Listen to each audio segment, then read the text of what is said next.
Sometimes the things we ignore about our bodies are the very things trying to save our lives. Jesse Talbot had learned to live with pain the way most ranch hands do, quietly and without complaint. For months, strange bumps had been spreading across his back, but he figured they were just part of working long days under the sun. Cowboys don't fuss over every ache and bump.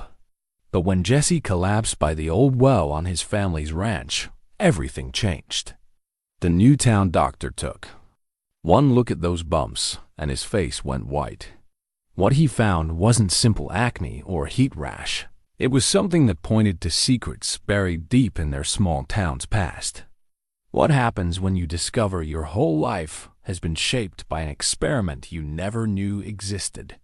Before we jump back in, tell us where you're tuning in from. And if this story touches you, make sure you're subscribed, because tomorrow I've saved something extra special for you. Asterisk.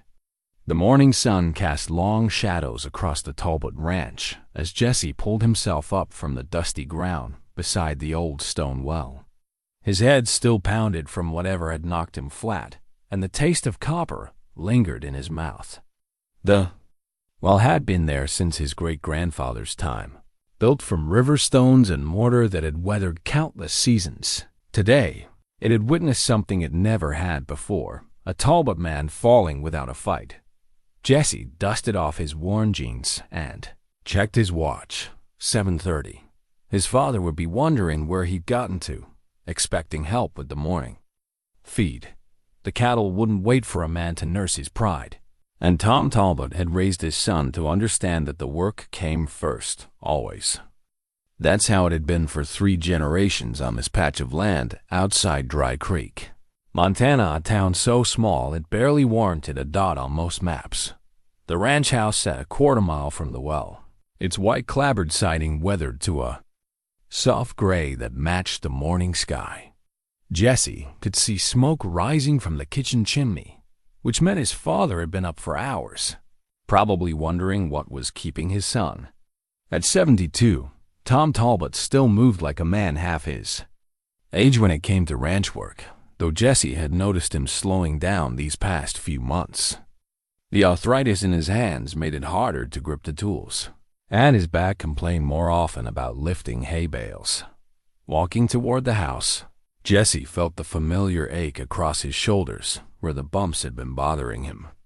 Bade started small, maybe 6 months ago, just a few raised spots he'd assumed were from sleeping rough during the cattle drives. Ranch work meant spending nights under the stars more often than not, and a man's back took whatever punishment the ground offered. But lately, the bumps had multiplied and grown larger, creating an uncomfortable pattern across his shoulder blades and down his spine. He'd never been one to fuss over minor ailments. Growing up on the ranch had taught him to work through discomfort, to save the worry for injuries that actually mattered. A few bumps on his back seemed insignificant compared to the broken ribs from being thrown by a bronc, or the scar on his forearm from a tangle with barbed wire. Those were the kinds of wounds that earned respect and stories. Skin bumps were just part of getting older, part of a body that had spent 30 years being used hard and put away wet. The kitchen door creaked as he stepped inside, bringing with it the familiar sense of coffee and bacon grease. Tom stood at the stove, his gray hair still damp from his morning wash, wearing the same flannel shirt he'd worn to breakfast for the past 5 years. He glanced up as Jesse entered, taking in his son's dusty appearance with the practiced eye of a man who'd spent decades reading the signs of ranch life. "You look like you tangled with something and lost," Tom said, pouring coffee into 2 mismatched mugs. "Truck break down?" Jesse accepted the coffee gratefully, letting the warmth seep into his hands. Had a dizzy spell by the old well. "Nothing serious." Tom's weathered face creased with concern. "Dizzy spell? You been eating regular?" "Course I have."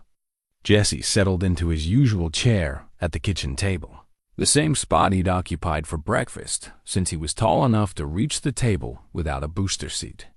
"Just stood up too fast, probably. You know how it is." but Tom's expression suggested he knew more about dizzy spells than his son might expect. The older man had lived through enough medical scares in his 7 decades to recognize when something deserved attention. He'd watched his wife, Jesse's mother, ignore symptoms that should have sent her to a doctor years before she finally went.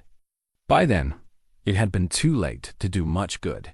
"Sarah Chun stopped by yesterday evening," Tom said, settling into his own chair across from Jesse. "Said she's been worried about you. Thinks you ought to see the new doctor in town." Jesse nearly choked on his coffee. Sarah was their nearest neighbor, a widow in her 50s who ran a small horse operation on the adjacent property. She had a way of noticing things that others missed, probably from raising 3 children, mostly on her own, after her husband died in a logging accident. But the idea of Sarah discussing his health with his father struck him as both embarrassing and unnecessary. "I don't need a doctor.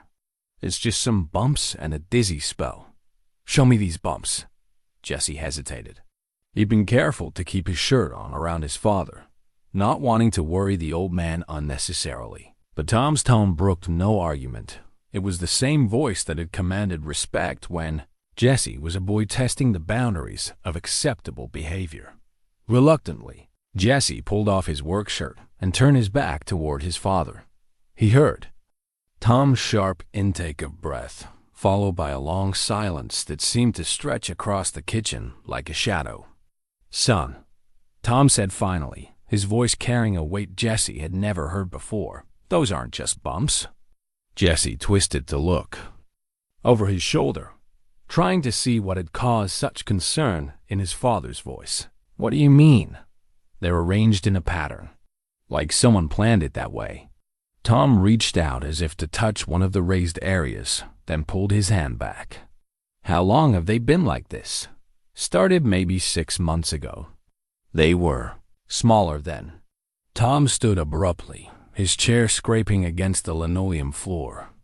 He walked to the window and stared out at the pasture where their small herd of cattle grazed in the morning light. His shoulders carried a tension Jesse had rarely seen, the kind of stiffness that came from carrying a burden too heavy for one. "Man, you're going to see that doctor?" Tom said without turning around. "Today. Dad, today." "Jesse." Tom's reflection in the window showed a face carved from stone. "I should have insisted months ago. Should have seen the signs earlier." There was something in his father's voice that Jesse couldn't quite identify: regret, perhaps, or fear. It was unsettling to hear such uncertainty from a man who had always projected absolute confidence in every decision he made. Tom Talbot had guided their ranch through droughts, floods, market crashes, and personal tragedies with the steady determination of a man who never doubted his ability to weather whatever storm came next. Jesse pulled his shirt back on, studying his father's rigid posture. "What signs? What aren't you telling me?" Tom was quiet for a long moment, his breath fogging the window glass. When he finally spoke, his voice carried the weight of years. "Your mother had bumps like that, toward the end." The words hit Jesse like a physical blow. His mother had died when he was 12, and the details of her illness had always been kept vague, couched in the kind of gentle language adults use to protect children from harsh realities. Cancer, they told him. She'd fought hard, but sometimes fighting wasn't enough. He'd accepted that explanation as children do, filing it away with other painful truths about the world. She had bumps, among other things. Tom finally turned from the window, his face showing every one of his 72 years. The doctor back then said he'd never seen anything like it. Ordered tests from specialists in Billings, even sent samples to some government lab. Never got satisfactory answers. Jesse felt a chill that had nothing to do with the morning air. Government lab? Don't rightly know what that was about. Just remember the doctor mentioning it. Said there were protocols for unusual cases. Tom moved toward the kitchen door, clearly uncomfortable with the direction of their conversation. Point is, we're not waiting to see what happens. You're going to town today. The new doctor had arrived in Dry Creek 3 months ago, taking over the practice when old Dr. Morrison finally retired to Arizona. Jesse had heard the usual small-town gossip about the newcomer Dr. Marcus Kane, recently discharged from military service, looking for a quiet place to practice medicine. Some said he'd served overseas, others claimed he'd been stationed at government facilities. In a town of fewer than 800 people, everyone had an opinion about newcomers, especially those with mysterious backgrounds. Jesse finished his coffee and stood, his back aching where the bumps pressed against his shirt. All right, I'll go see him, but I'm betting he tells me it's nothing serious. Tom nodded, but his expression remained troubled. Maybe so, but we need to know for certain. An hour later, Jesse drove his battered pickup truck into Dry Creek, passing the familiar landmarks that had defined his world for 3 decades.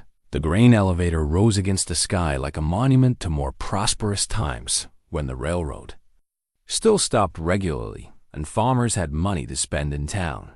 Main Street stretched for 4 blocks, lined with buildings that had seen better days, but still maintained the dignity of structures built to last. Dr. Kane's office occupied the ground floor of the old Farmers Bank building, its brick facade recently cleaned and repainted.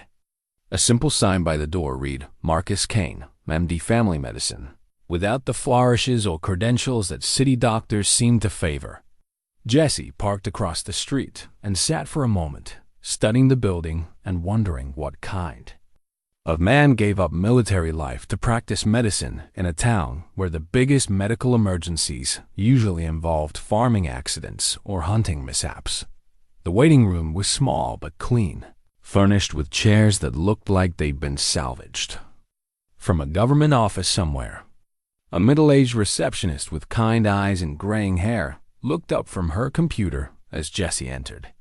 Her nameplate read, Mrs. Patterson, and he recognized her as the widow who'd moved to town the previous year after selling her farm near Great Falls. You must be Jesse Talbot, she said with a warm smile. Your neighbor Sarah. Chung called earlier and said you might be stopping by. Dr. Kane has an opening this morning if you'd like to wait.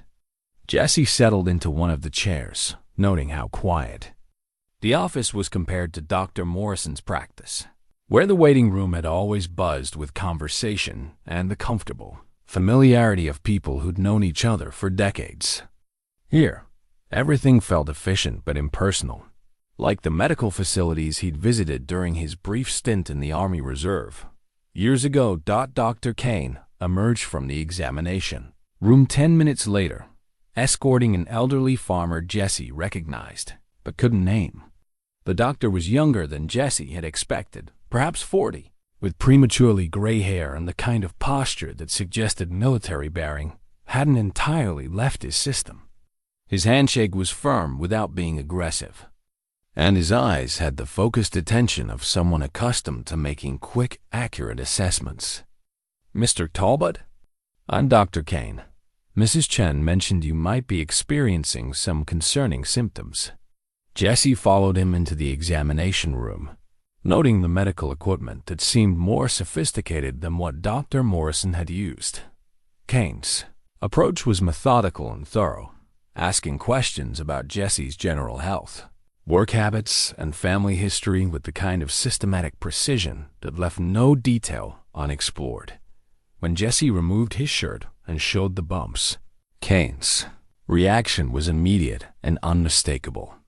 The doctor's face went pale, and his hands trembled slightly as he examined the raised areas with a magnifying glass and small flashlight. Jesse watched Kane's expression change from professional curiosity to something approaching alarm. How long have these been developing? Kane asked, his voice carefully controlled. About 6 months. They started small. Kane continued his examination in silence, occasionally making notes on a clipboard. He photographed the bumps from multiple angles, used instruments Jesse didn't recognize, and took what seemed like an excessive amount of time studying the pattern. They formed across Jesse's back. Finally, Kane stepped back and set his equipment aside. "Mr. Talbot, I need to ask you some specific questions about your family's medical history and the location of your ranch." The questions that followed were unlike anything Jesse had encountered in a medical setting. Kane wanted to know about the ranch's water sources, the history of the land, whether other families in the area had experienced unusual health issues.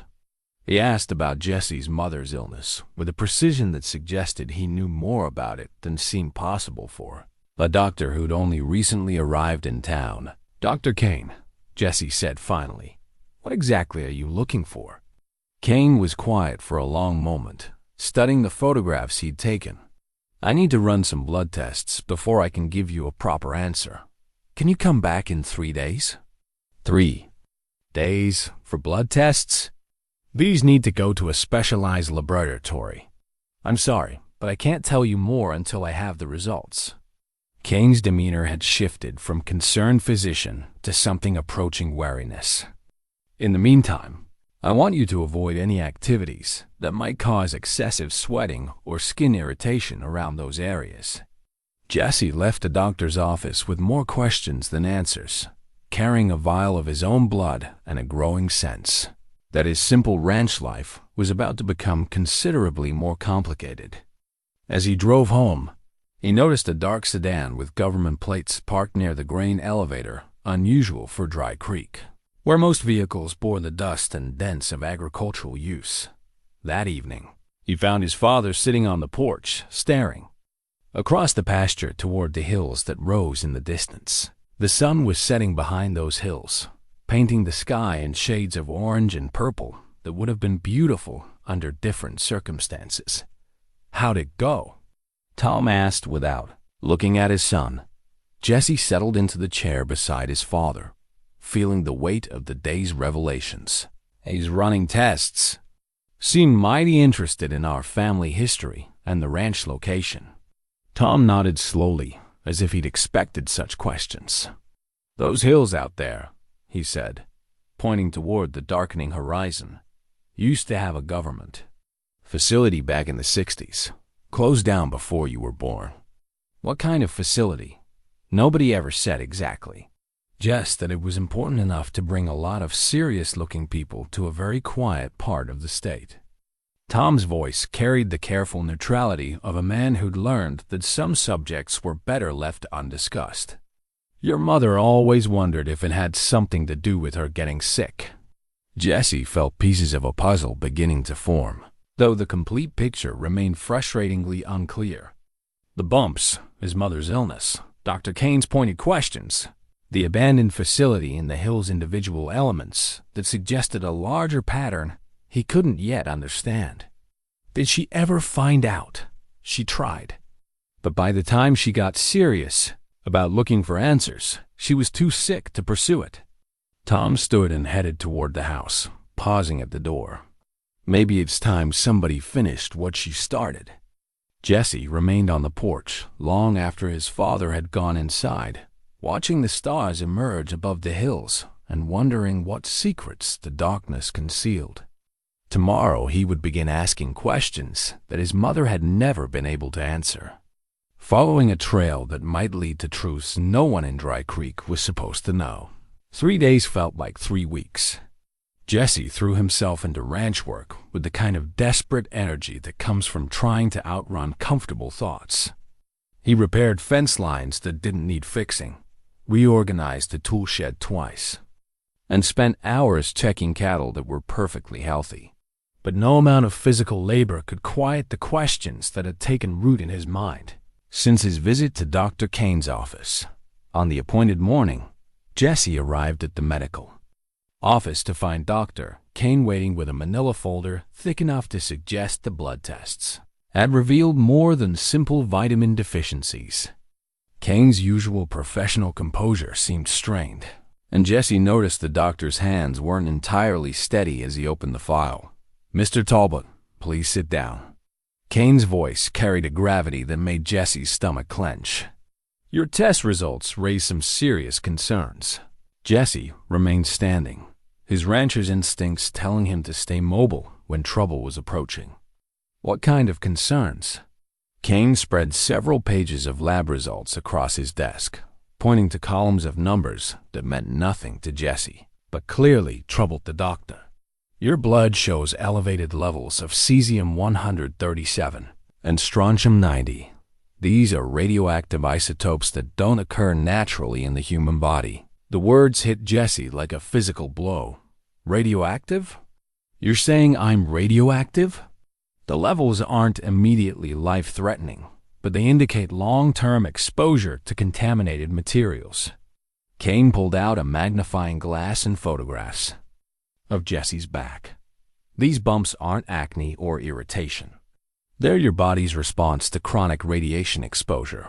The pattern suggests that contamination is coming from a specific source rather than general environmental exposure. Jesse sank into the chair, his legs suddenly unreliable. How long do I have? That's what we need to determine. The good news is that your blood work also shows some unusual genetic markers that seem to be providing partial protection against the radiation's effects. Without those markers, exposure at these levels would have killed you months ago. Jesse stared at the incomprehensible test results, trying to process the idea that his body contained substances that could kill him while simultaneously being protected by genetics he didn't understand. What kind of genetic markers? Kane hesitated, clearly struggling with how much to reveal. The kind that don't occur naturally in the general population. Mr. Talbot, I need to ask you directly. Do you know of any connection between your family and government research programs from the 1960s? My dad mentioned there used to be some kind of government facility in the hills. Said it closed before I was born. Jesse looked up from the test results. What does that have to do with my blood? Instead of answering directly, Kane pulled out a different file. This one marked with official seals and warnings about classified information.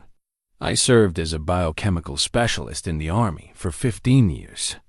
Part of my training involved studying the long-term effects of various experimental programs from the Cold War era. What I'm seeing in your test results matches patterns from something called Project Clearwater.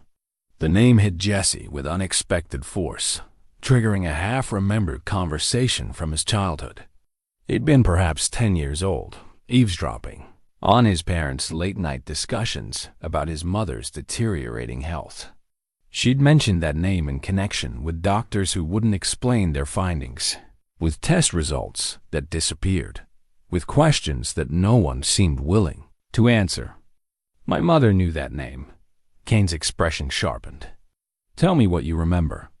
Jesse closed his eyes, reaching for memories that had been buried for 20 years. She was sick for a long time before she died. The doctors couldn't figure out what was wrong with her, kept running tests and sending samples to different labs. One night I heard her arguing with my dad about something called Project Clearwater. She said she was going to find out what they'd done to her family. Did she ever get answers? If she did, she never shared them with me. She died 6 months after that conversation. Kane opened the classified file, revealing photographs that made Jesse's blood run cold. The images showed people with skin conditions, identical to his own raised bumps, arranged in precise patterns across their backs and shoulders. Some of the photographs were labeled with dates from the 1960s, others from more recent years. All bore the same official stamps and case numbers that suggested systematic documentation over decades. Project Clearwater was a classified research program designed to study the effects of low-level radiation exposure on human populations, Kane explained. The official records were sealed, but military medical personnel with the right clearances have access to case studies for educational purposes. Jesse studied the photographs, feeling a sick recognition as he saw his own condition reflected in dozens of other faces. You're telling me this was done on purpose? Someone deliberately exposed people to radiation. The program was presented as environmental monitoring after nuclear weapons testing. Families in certain areas were told their water and soil were being tested for contamination. What they weren't told was that some locations were being deliberately contaminated as part of a controlled study. The room seemed to spin around Jesse as the implications sank in. His mother's illness, his own condition, the mysterious government facility in the hills, all pieces of a deliberate experiment that had used his family and neighbors as test subjects. How many people were involved? The file suggests several hundred families across multiple states. Most of the exposure was designed to be subtle enough to avoid immediate detection. Kane's voice carried a mixture of professional detachment and personal outrage. The researchers were studying whether certain genetic profiles provided natural resistance to radiation exposure. Jesse thought about the genetic markers Kane had mentioned, the protection that was supposedly keeping him alive despite the contamination in his blood. And my family had the right genetics for their experiment. Your family and several others in this area. The genetic markers in your blood are extremely rare in the general population, but they appear with unusual frequency in families that lived near Project Clearwater sites. Jesse stood abruptly, pacing to the window that looked out on Dry Creek's quiet main street. The normalcy of the scene pickup trucks parked at the feed store, elderly men gathered outside the coffee shop, seemed like an elaborate facade designed to hide the truth about what had been done to this community. Dr. King, I need to know exactly what my mother found out before she died. And I need to know what happened to the other families in this area. King closed the classified file, his expression troubled. Mr. Talbot, I need to warn you that pursuing this information could put you in considerable danger. Project Clearwater may have officially ended decades ago, but there are indications that monitoring of affected families has continued. The fact that I was assigned to this particular practice in this particular town is probably not a coincidence. The words sent a chill through Jesse that had nothing to do with the morning air. You were assigned here? By who? That's what I'm trying to figure out.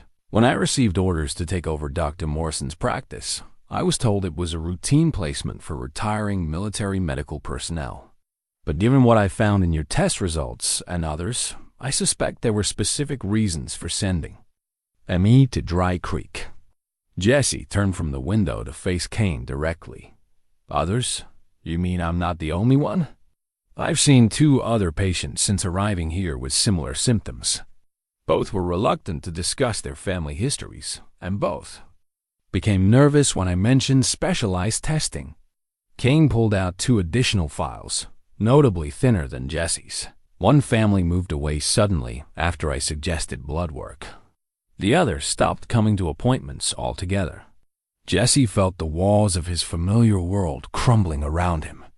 The quiet ranch life he'd always known, the simple rhythms of cattle and crops and seasonal work, had been built on a foundation of lies and deliberate harm. His mother's death hadn't been a tragic case of unexplained illness. It had been the predictable result of an experiment that treated human beings like laboratory animals. I want to see everything, he said. Every file, every test result, every piece of information you have about Project Clearwater and what they did to my family. Kane studied Jesse's face, perhaps recognizing the same determined anger that had driven his mother's search for answers. There's something else you need to know. The blood work shows that your condition is progressing. The genetic markers that are protecting you may not be enough to counteract long-term exposure. We need to find out where the contamination is coming from and stop it, or you could end up like your mother. Jesse thought about Tom's revelation regarding his mother's final months, the way she'd fought to understand what was killing her even as her body failed. Now he faced the same battle, but with advantages she'd never had: a doctor who understood the science behind the conspiracy, access to classified information, and most importantly, advance warning about what was happening to his body. How much time do I have? That depends on several factors, including the source of ongoing exposure and whether we can find ways to enhance your natural resistance. Kane gathered the files and locked them in a secure cabinet.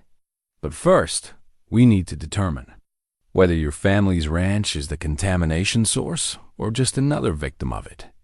Jesse left the medical office with his worldview fundamentally altered and his future transformed from predictable to terrifyingly uncertain.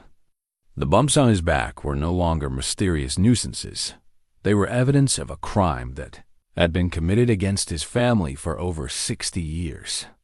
His mother's death wasn't a medical tragedy. It was a casualty of war, a war that had been fought with invisible weapons against innocent civilians.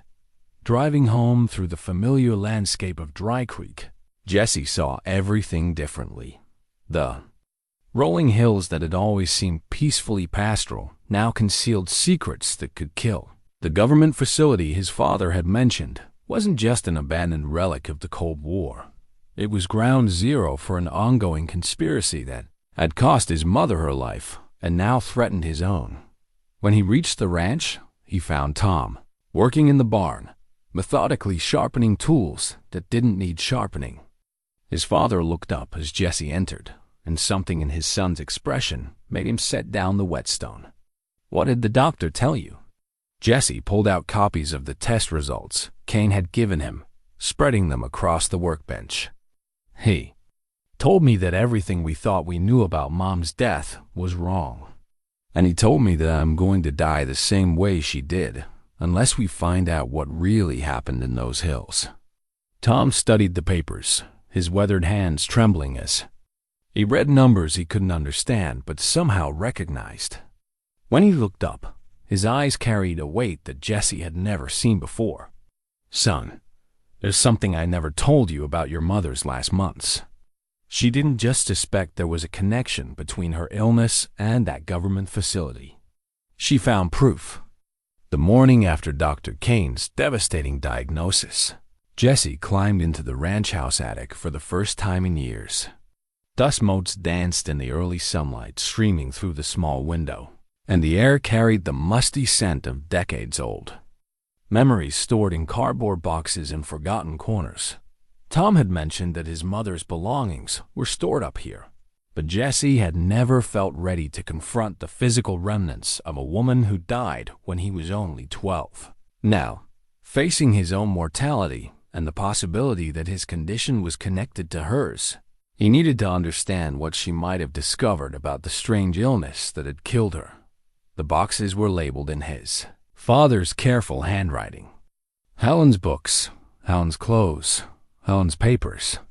Jesse opened the papers box with trembling hands, not sure what he expected to find, but hoping for some clue that might help him understand his current situation. What he discovered exceeded his wildest expectations. His mother hadn't just been sick. She'd been investigating her own illness with the thoroughness of a trained researcher. Dozens of manila folders contained medical records, correspondence with doctors, newspaper clippings about unusual illnesses in rural Montana, and most intriguingly, a hand-drawn map that showed their ranch property in remarkable detail. The map immediately captured Jesse's attention because it included features he'd never noticed on their land. Dotted lines seemed to indicate underground structures, marked locations that didn't correspond to any buildings he knew about, and most disturbing of all, a network of connecting lines that appeared to link their ranch to the hills where his father had mentioned the old government facility. Jesse spread the map across the dusty attic floor, studying his mother's careful notations. She'd marked specific spots on the ranch where water wells had failed, where cattle had gotten sick, where the grass grew in strange patterns. Looking at these locations now, Jesse realized he'd been living with the evidence of contamination his entire life without recognizing its significance. One folder contained correspondence with other families throughout Montana and neighboring states, all describing similar health problems that doctors couldn't diagnose or treat effectively.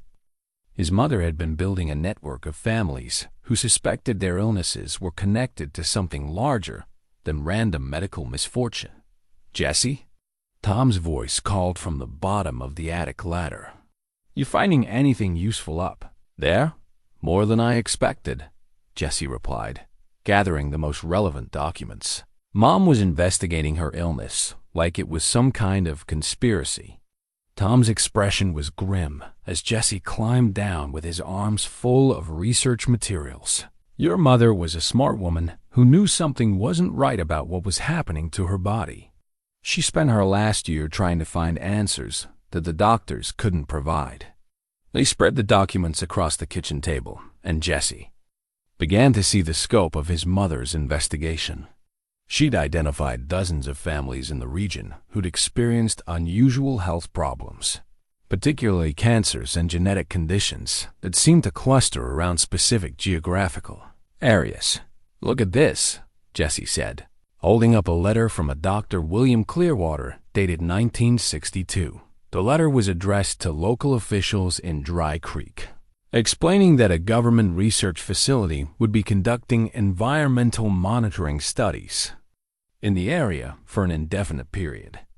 Tom studied the letter with obvious recognition. "That's the man who came to our ranch back in '62. Very official, very polite, very insistent that we cooperate with their environmental monitoring program." Jesse felt his heart rate increase as he realized that his family's exposure to whatever had killed his mother had been deliberate rather than accidental. They weren't just monitoring the environment. They were contaminating it. Tom nodded slowly, his face showing the weight of 60 years of suppressed knowledge. "Your mother figured that out toward the end. She believed that Dr. Clearwater and his people had deliberately poisoned our water supply to study the effects of radiation exposure on local families." Jesse found his mother's medical records from the final months of her life, noting symptoms that were remarkably similar to his own current condition. The bumps, the fatigue, the mysterious blood abnormalities. She'd experienced everything he was going through now. But 20 years earlier, when medical understanding of radiation exposure was even more limited, did she ever confront them about what they'd done? She tried, wrote letters to government agencies, contacted journalists, even attempted to reach Dr. Clearwater directly. Tom's voice carried a mixture of pride and sadness. The responses were always the same official denials, suggestions that she was suffering from stress-related delusions, recommendations that she focus on her treatment rather than conspiracy theories. Jesse continued sorting through his mother's research, finding evidence of a systematic cover-up that had prevented her from getting the answers she desperately needed. Key documents had been classified, witnesses had been transferred to other locations, and families who'd asked too many questions had experienced various forms of official pressure to remain silent. Among the most disturbing materials was a collection of photographs showing children from local families who'd developed conditions similar to Jesse's own. The images were dated from different years throughout the 1960s and early 1970s, suggesting that the effects of whatever Dr. Clearwater had been studying had continued long after the official research program had ended. "These other families," Jesse said, studying the photographs. "What happened to them?" "Some moved away. Some stopped talking about their health problems. A few families had members who died young from cancers that the doctors said were unusually aggressive."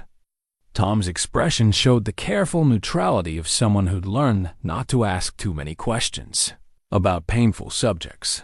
Jesse realized that his mother hadn't been paranoid or delusional. She'd been the victim of a deliberate experiment that had used local families as unwitting test subjects. The government facility in the hills hadn't been conducting environmental monitoring that had been the source of the contamination that was now threatening his own life. "I need to research Project Clearwater," Jesse announced, recognizing the name from several of the documents his mother had collected. "I need to understand exactly what Dr. Clearwater was studying and whether it's still affecting our ranch." That afternoon, Jesse drove to the Dry Creek Public Library. carrying his mother's research materials and a growing determination to find the answers she'd been denied. The librarian, Mrs. Henderson, had known his family for decades and greeted him with the kind of gentle concern that small-town adults reserved for people facing serious troubles. "I'm trying to continue some research my mother started before she died," Jesse explained, spreading the documents across a table in the reference section. She was investigating unusual health problems in our area that might be connected to government activities from the 1960s. Mrs. Henderson's expression shifted from casual interest to something approaching alarm as she recognized the scope of what Jesse was attempting. "Your mother spent many hours in that same chair, asking difficult questions about subjects that some people preferred not to discuss." "What kind of people?" "The kind who had official visitors asking about her research activities. The kind who received suggestions that certain historical topics were sensitive and might be better left alone." Mrs. Henderson glanced around the empty library, then leaned closer. "After your mother died, men in government suits came here requesting copies of everything she'd researched. They said it was for security purposes." Jesse felt a chill as he realized that his mother's investigation had attracted the same kind of official attention that was now focused on his own activities. "Did you cooperate with them?" "I told them we didn't maintain records of individual patron research, which was technically true." Mrs. Henderson's expression showed the quiet courage of someone who'd chosen to protect a community member's privacy, despite official pressure. "But Jesse, you need to understand that your mother was looking into things that powerful people wanted to keep buried. The same risks she faced are waiting for you." Despite the warning, Mrs. Henderson proved to be an invaluable research partner. She'd been tracking developments in Cold War history for decades, and she knew which recently declassified documents might contain information about programs like Project Clearwater. Working together, they found references to Dr. William Clearwater in government archives that painted a picture of a brilliant but controversial scientist who believed that humans could be genetically modified to survive in hostile environments. His research had been funded by military agencies interested in creating soldiers who could operate in radioactive battlefields and civilians who could colonize contaminated areas. According to this document, Mrs. Henderson said, pointing to a declassified memo from 1963, Dr. Clearwater believed he could identify families with natural genetic resistance to radiation, then enhance that resistance through controlled environmental exposure. Jesse read over her shoulder, feeling sick as he understood the methodology that has destroyed his family. The researchers hadn't been studying random radiation exposure. They'd been deliberately contaminating specific locations to test genetic theories using unwitting human subjects. They weren't just monitoring our community, Jesse realized. They were using us as laboratory animals. Mrs. Henderson nodded grimly, her expression showing the disgust of someone confronting evidence of systematic government wrongdoing. "And they use your family's ranch as one of their primary test sites because of your genetic background."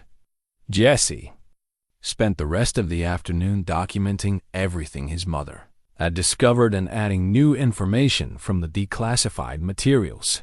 By the time he left the library, he had a comprehensive understanding of Project Clearwater's methodology and objectives. But he also knew that his investigation was attracting the same kind of official attention that had silenced his mother.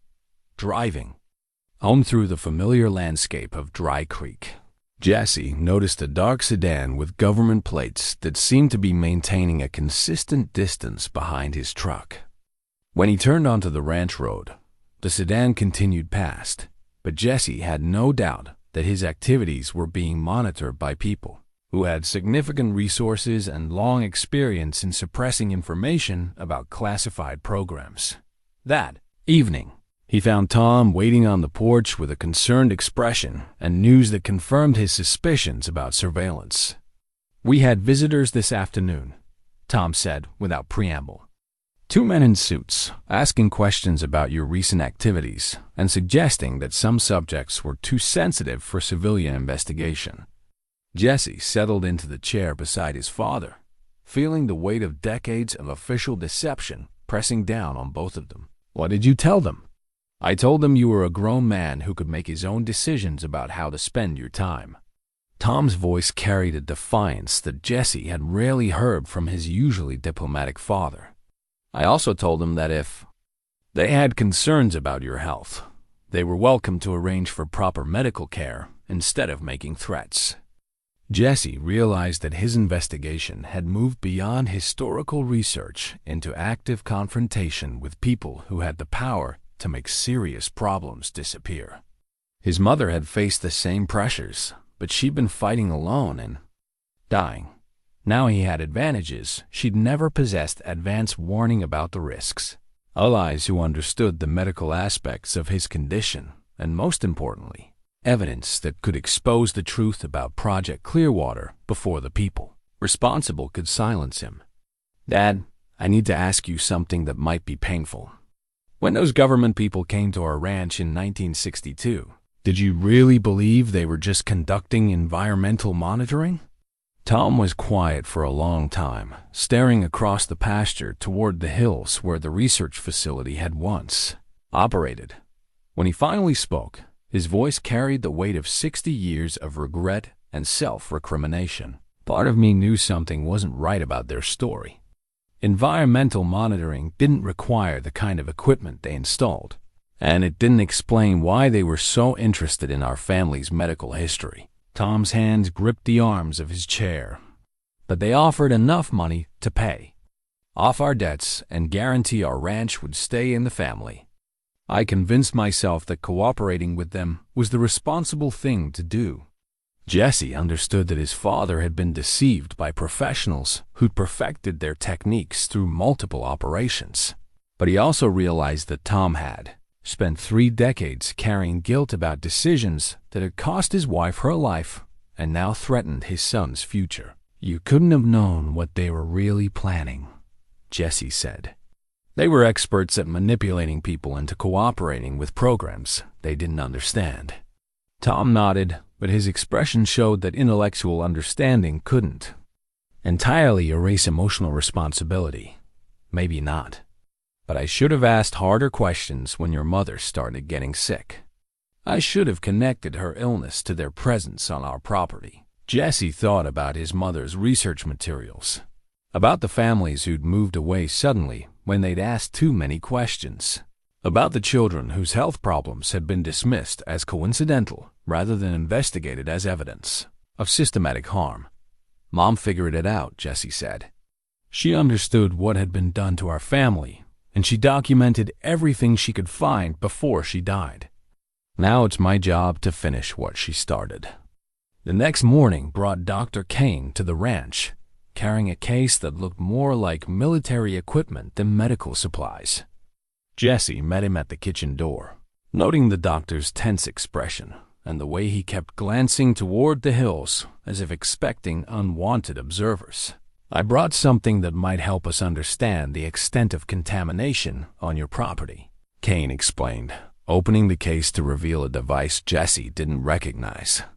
"It's a Geiger counter, measures radiation levels in the environment." Tom emerged from the kitchen, carrying 2 cups of coffee and wearing the careful expression he'd adopted since the government agent's visit. "Dr. Kane, didn't expect to see you out here so early. Mr. Talbot, I think it's important that we determine whether Jesse's ongoing exposure is coming from your land or from another source." Kane accepted the coffee gratefully. "The blood work suggests he's being contaminated on a regular basis, which means the source is somewhere he spends significant time." Jesse pulled out his mother's hand-drawn map, spreading it across the porch table. She thought there might be underground tunnels connecting our property to the government facility. If she was right, contamination could be flowing through the water table or through the tunnels themselves. Kane studied the map with obvious interest, noting the marked locations and the network of connecting lines. "This is remarkably detailed," Your mother had excellent instincts about environmental contamination patterns. They spent the next hour testing various locations around the ranch property, following the sites marked on the map. The Geiger counter remained relatively quiet until they approached the old stone well where Jesse had collapsed several days earlier. As they drew closer, the device began clicking with increasing frequency. "That's not good," Kane said, studying the readings. "The radiation levels here are significantly elevated."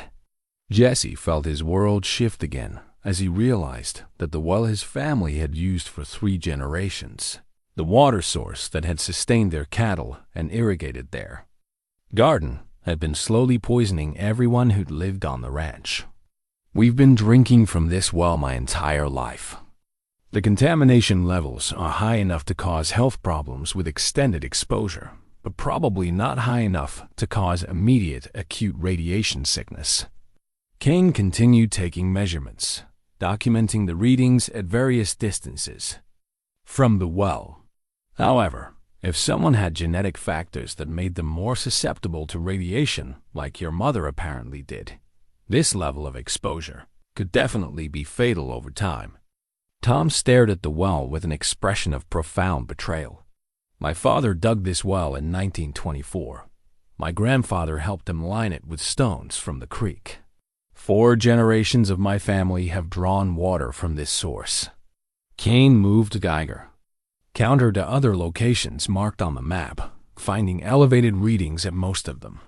The pattern suggested that contamination had spread throughout the underground water system, creating a network of poison sources that corresponded exactly to his mother's drawings. "She was right about the tunnels," Kane confirmed. "The contamination is following underground pathways from the facility to your property and probably beyond." Jesse thought about the neighboring ranches, about Sarah Chun's horse operation, and the other families scattered across the valley. If the contamination had spread as far as his mother's map suggested, dozens of families might have been affected over the past 60 years. "We need to test other properties," Jesse said. "If this stuff is in the water table, it's not just affecting our ranch." Kane packed the Geiger counter carefully, his expression troubled. "Jesse, I need to tell you something about my assignment. Here, when I received orders to take over Dr. Morrison's practice, I was also given a secondary mission to monitor the health of specific families in this area." The words hit Jesse like a physical blow. "You're working for them? For the people who did this?" "I was working for them. When I saw your test results and understood what had been done to your family, I made a choice to help you instead of report your condition to my superiors." Kane's voice carried a weight of professional and personal risk. "That decision has probably cost me my military career and possibly put me in legal jeopardy." Jesse studied Kane's face, trying to assess the sincerity of his claim. Everything he'd learned about trust over the past week suggested that anyone connected to the government couldn't be believed. But Kane's actions had been consistently helpful rather than obstructive. "Why should I believe you?" "Because I could have reported your condition and had you transferred to a military medical facility for specialized treatment. Because I could have destroyed your mother's research materials instead of helping you. Understand them." Kane gestured toward the contaminated well. "And because I'm risking my own safety by being here with equipment I'm not supposed to have." Tom had been listening to this exchange with growing understanding. "Dr. Kane, when those government agents visited yesterday, they asked specifically about whether Jesse had been in contact with any researchers. I think they already know you're helping him." Kane's expression confirmed Tom's suspicion. "I've been expecting them to make contact. Military personnel who go off mission don't stay unnoticed for long." Jesse felt the walls closing in around them as he realized that their investigation was drawing attention from people with the power to make problems disappear permanently. His mother had faced the same pressures, but she'd been fighting alone. Now he had allies, but that also meant other people were at risk because of his decisions. "What happens if they order you to stop helping me?" They can't order me to do anything. I resigned my commission yesterday." Kane pulled an official-looking document from his jacket. "As of this morning, I'm a civilian physician with no obligation to report my findings to military authorities." Jesse took the resignation papers, noting the official seals and signatures. That confirmed Kane's commitment to helping him understand the truth about Project Clearwater. The gesture represented a significant personal sacrifice, and Jesse felt the weight of responsibility that came with accepting such help. "Dr. Kane, I need to ask you something. In your military experience, did you ever encounter other situations like this? Other families who'd been used as test subjects?" Kane was quiet for a moment, clearly weighing how much he should reveal. Project Clearwater wasn't the only program of its type. During the Cold War, there were dozens of classified research initiatives that used civilian populations as unknowing test subjects. Most of them were eventually shut down, but the monitoring of affected families has continued. Monitoring for what? To document the long-term effects of various experiments, to identify individuals who might have developed useful genetic adaptations, to ensure that information about classified programs doesn't become public. Kane's voice carried the clinical detachment of someone reciting uncomfortable facts. In some cases, to eliminate potential security risks. Jesse felt a chill that went deeper than concern about his own safety. "You mean they've killed people to protect their secrets?" "I mean that families who've asked too many questions about classified programs have sometimes experienced unfortunate accidents or sudden illnesses that prevented them from continuing their investigations." Tom spoke up from his position near the contaminated well. "Like my wife's condition getting worse after she started researching Project Clearwater." Kane nodded grimly. "It's possible that her illness was accelerated through deliberate exposure to higher levels of contamination. The timing of her death, just as she was getting close to significant discoveries, suggests that her condition may have been managed rather than treated." Jesse felt rage building in his chest as he contemplated the possibility that his mother had been deliberately murdered by the same people who'd spent decades poisoning his family. The idea that her death had been planned and executed with scientific precision made her loss even more devastating. "I want to find every family that was affected by Project Clearwater," Jesse said. "I want to document what was done to them and make sure the people responsible are held accountable." Kane and Tom exchanged a look that suggested they both understood the magnitude of what Jesse was proposing, taking on a conspiracy that had operated successfully for 60 years, with resources and connections that spanned multiple government agencies, was a task that had destroyed other families who'd attempted it. "Jesse," Tom said quietly, "your mother tried to do exactly what you're talking about. It killed her." Jesse looked at the contaminated well and his mother's carefully drawn map, at the resignation papers that proved Dr. Kane's commitment to helping him seek justice. He thought about the families in the photographs, about the children who developed symptoms like his own, about the decades of suffering that have been inflicted to satisfy scientific curiosity and military ambitions. "They'll have to be smarter and stronger than she was, and I'll have help she never had." Kane's military contacts proved more valuable than Jesse had dared hope. 3 days after the doctor's resignation became official, he arrived at the ranch carrying a briefcase full of documents that painted a comprehensive picture of Project Clearwater's true scope and methodology. "I called in some favors with former colleagues who had access to classified archives," Kane explained, spreading the papers across the kitchen table. "What I found is both better and worse than we expected." The documents revealed that Project Clearwater had been far more sophisticated than Jesse's mother had discovered. Rather than simply exposing random families to radiation and monitoring the results, the researchers had conducted extensive genetic screening to identify bloodlines with natural resistance to radioactive materials. "Look at this," Kane said. pointing to a genealogical chart that made Jesse's stomach clench. They tracked your family back 4 generations, documenting genetic markers that suggested unusual resistance to cellular damage from radiation exposure. Jesse studied the chart, seeing his own name at the bottom of a family tree that had been systematically analyzed and cataloged by government scientists. His great-great-grandparents, people he'd never heard of, had been identified as carriers of specific genetic traits that made their descendants valuable for experimental purposes.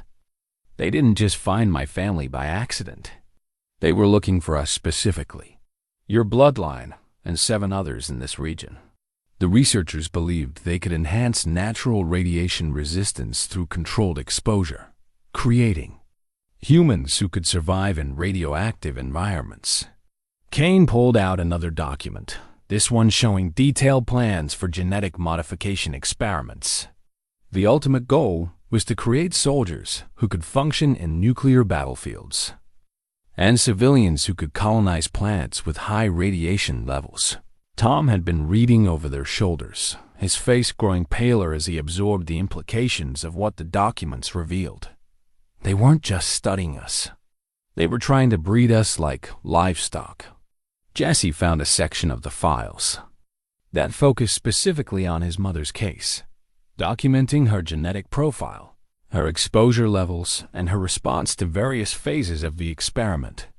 The clinical language couldn't disguise the fact that researchers had been monitoring her deterioration with the same detached interest they might have shown toward laboratory animals. Subject 47. Jesse read aloud, recognizing the designation from his mother's death certificate.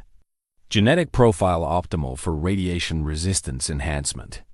Initial exposure produced desired cellular adaptations.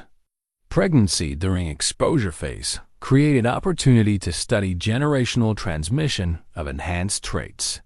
The words struck him like physical blows as he realized that his own birth had been part of the experiment, that his mother's pregnancy had been seen as a valuable research opportunity rather than the joyful creation of new life.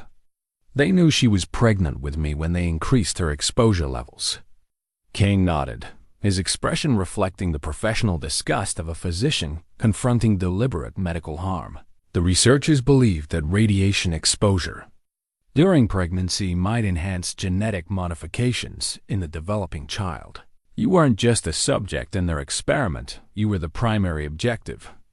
Jesse found photographs of himself as an infant and child, apparently taken without his family's knowledge, documenting his physical development and noting any unusual characteristics.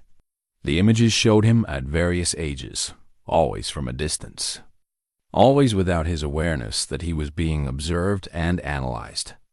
How long were they watching me? According to these files, active monitoring continued until you were 18. After that, they shifted to periodic health assessments through routine medical examinations. Kane pulled out a list of dates that corresponded to doctor visits Jesse remembered from his childhood and adolescence. Dr. Morrison was filing reports about your health status for the entire time he practiced in Dry Creek. Jesse felt betrayed by the realization that the kindly family doctor who treated his childhood injuries and illnesses had been secretly documenting his development for government researchers. Everything he'd believed about his medical care, his privacy, his autonomy had been an illusion maintained by people who saw him as valuable research property. Tom spoke up from his position near the window, where he'd been keeping watch for unwanted visitors. Jesse, there's something else you need to know. Those papers I signed back in 1962, they weren't just about environmental monitoring. They were adoption papers. The words hit Jesse with such force that he had to sit down. Adoption papers? Tom pulled out a document he'd apparently been carrying for days, waiting for the right moment to reveal its contents. Your biological parents were William and Margaret Clearwater. They volunteered for the early stages of the radiation experiments, believing they were contributing to important scientific research. Jesse stared at the adoption certificate, seeing his own name listed under parents he'd never known existed. Dr. William Clearwater, the scientist who designed Project Clearwater, had been his biological father, the man responsible for creating the experiments. Had used his own child as a test subject. My father was the lead researcher. William Clearwater believed his research was so important that he was willing to risk his own family to prove its validity, Kane explained, consulting another file. He and his wife volunteered for the highest levels of radiation exposure, expecting their genetic resistance to protect them and enhance their child's capabilities. Jesse felt his entire sense of identity crumbling as he absorbed the revelation that everything he'd believed about his origins had been false. Tom wasn't his biological father. The woman he'd mourned as his mother wasn't his biological mother. And his real parents had been the architects of the experiment that had defined his entire existence. What happened to them? To my biological parents? Kane's expression grew somber. William Clearwater died in 1967 from complications related to radiation exposure. Margaret died 6 months later from the same causes. By then, you were 5 years old and had been living with Tom and his wife for 3 years. Tom moved away from the window and settled into the chair across from Jesse. Your biological parents were brilliant people who believed they were making a noble sacrifice for scientific advancement. When they realized the experiments were causing more harm than they'd expected, they arranged for you to be adopted by a family they trusted to raise you safely. Jesse struggled to process the emotional impact of learning that his entire life had been built on foundations he'd never suspected. The Talbots weren't his family by blood, but they'd raised him with love and dedication despite the risks involved in caring for a child who was the center of a government conspiracy. Why didn't you tell me? William Clearwater made us promise to keep your origins secret until you were old enough to understand the full implications, Tom explained. He believed that knowledge of your true parentage might put you in danger from people who wanted to continue the experiments. Kane pulled out the final section of classified documents. These focused on the current status of Project Clearwater's surviving subjects. Jesse, you're not just the son of the project's creator, you're also its most successful result. Your genetic modifications have been more stable and effective than any other subjects. Jesse looked at his hands, wondering what changes the radiation exposure had made to his body at the cellular level. The bumps on his back weren't signs of illness. They were evidence of successful genetic adaptation, proof that his biological father's theories had been correct despite the human cost of proving them. What does that mean for my future? It means you're valuable to people who want to continue this type of research. The genetic adaptations in your DNA could be used to create other enhanced humans, either through traditional breeding programs or through more modern genetic engineering techniques. Kane's voice carried a warning that made Jesse's spine straighten. It also means you're dangerous to people who want Project Clearwater to remain secret, because your very existence proves the experiment succeeded.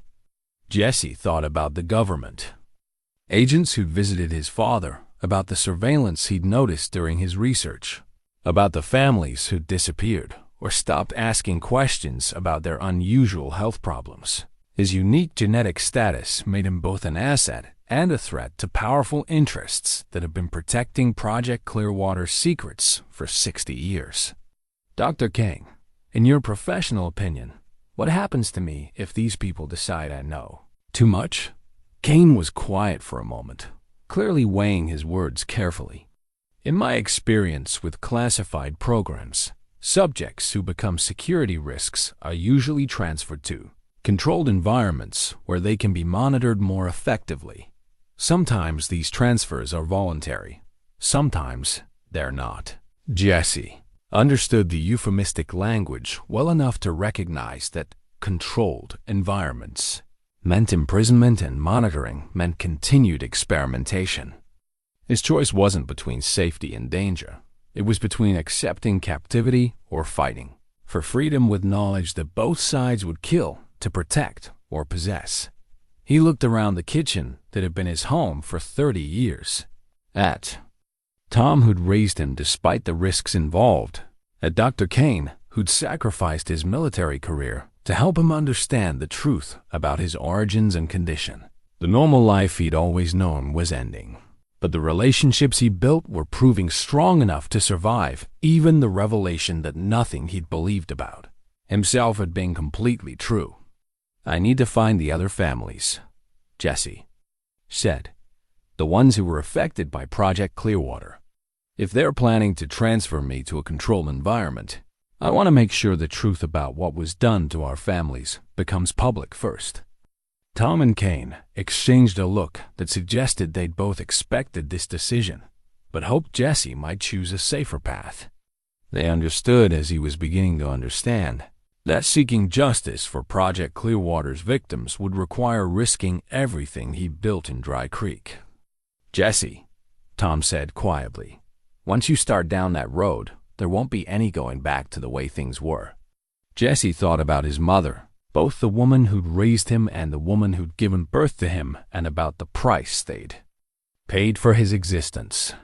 He thought about the decades of lies that had shaped his life, and the choice between accepting those lies or fighting to expose them. The way things were was built on lies and suffering. If going back isn't an option, then I guess we go forward.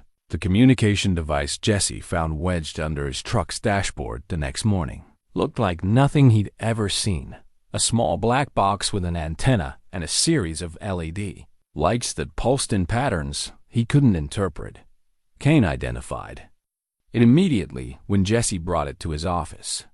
"Military-grade encrypted radio," Kane said, examining the device with professional interest. "This is sophisticated surveillance equipment, not the kind of thing local law enforcement would use." Jesse felt violated by the discovery that his movements had been monitored so closely that someone had gained physical access to his vehicle. The idea that strangers had been tracking his daily activities, his conversations, probably even his visits to Kane's office, made him understand how thoroughly his privacy had been compromised. "Can we use it to listen to their communications?" Kane plugged the device into a piece of equipment Jesse didn't recognize, activating a display screen that showed various radio frequencies. These systems usually operate on rotating encrypted channels, but military communication protocols have certain predictable patterns. They spent the next hour listening to fragments of coded conversations that gradually became more comprehensible as Kane adjusted the receiver settings. What they heard confirmed Jesse's worst fears about the level of official attention his investigation had attracted. "Target is actively researching classified historical materials," came a voice through static. "Medical consultant has provided unauthorized access to restricted documents. Recommend immediate containment protocols." Jesse felt his blood turn cold at the clinical language being used to discuss his life and future. Containment protocols? "Standard procedure for managing security breaches involving classified programs," Kane explained grimly. "Usually involves relocating potential threats to secure facilities where their access to information and communications can be controlled." Another voice crackled through the radio. "Secondary targets include adoptive father and medical consultant. All three subjects show knowledge levels that exceed acceptable risk parameters." Jesse realized that his investigation hadn't just put himself in danger. It had also compromised Tom and Kane, both of whom were now considered security threats because of their association with him. The weight of responsibility for their safety added another layer of urgency to his need to expose the truth about Project Clearwater. "We need to warn my father," Jesse said, reaching for his phone. Kane grabbed his wrist before he could dial. "Don't use your regular phone. They're almost certainly monitoring all your communications." He pulled out a different device from his medical bag. "Military secure phone. We can use this to coordinate with Tom, but we need to assume all of our normal communication channels are compromised. The secure phone call to Tom revealed that the surveillance had escalated beyond passive monitoring. Tom reported seeing unmarked vehicles stationed near the ranch entrance, and he'd noticed strangers asking questions about Jesse's activities at the feed store and gas station in town. "They're not trying to hide their presence anymore," Tom observed during the encrypted conversation. "Either they're trying to intimidate us into stopping the investigation, or they're preparing for more direct action." Kane consulted his watch, then began packing equipment into a travel bag. "Jesse, I think we need to assume that containment protocols will be implemented within the next 24 to 48 hours. If we're going to contact other affected families and document what happened to them, we need to do it immediately." Jesse thought about his mother's research materials, about the photographs of other families who'd been affected by Project Clearwater, about the decades of suffering that would remain hidden if he allowed himself to be contained before the truth could be revealed. "Do we know how to reach any of the other families?" Kane pulled out a list he'd compiled from the classified documents.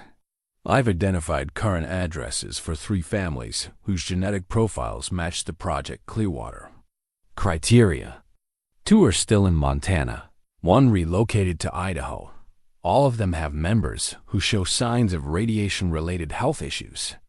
Jesse studied the list, noting names he didn't recognize and addresses scattered across hundreds of miles of rural territory. Reaching these families would require traveling extensively while avoiding the surveillance teams that were monitoring their activities, a challenging proposition even under normal circumstances. How do we approach them? If they've been keeping quiet about their experiences for 60 years, they probably won't be eager to talk to strangers. "We tell them the truth," Kane said simply. "We explain that Project Clearwater's secrets are being revealed and that their cooperation could help prevent other families from being victimized by similar experiments." Jesse made the decision that would define the rest of his life. "Dr. Kane, I want you to use your secure communication channels to contact these families and arrange meetings. Tell them that Dr. William Clearwater's son wants to document what was done to their families and make sure the people responsible are held accountable." Kane's expression showed both admiration for Jesse's determination and concern about the risks involved in such an ambitious plan. "Jesse, once we start contacting other families, there won't be any way to contain the information. The people monitoring us will know that Project Clearwater's existence is about to become public knowledge." "Good. Maybe that will force them to negotiate instead of just trying to make us disappear." Jesse returned to the ranch to find Tom loading supplies into their oldest pickup truck, a battered vehicle that predated modern tracking systems and electronic monitoring equipment. Tom's preparation suggested he'd been thinking along the same lines as Jesse about the need to avoid surveillance while conducting their investigation. "Figured we might need transportation that can't be easily tracked," Tom explained, checking the fuel level and testing the radio. "This old Ford doesn't have GPS, OnStar, or any of the electronic systems they use to monitor vehicle locations." Jesse felt a surge of gratitude for his adoptive father's practical wisdom and unwavering support.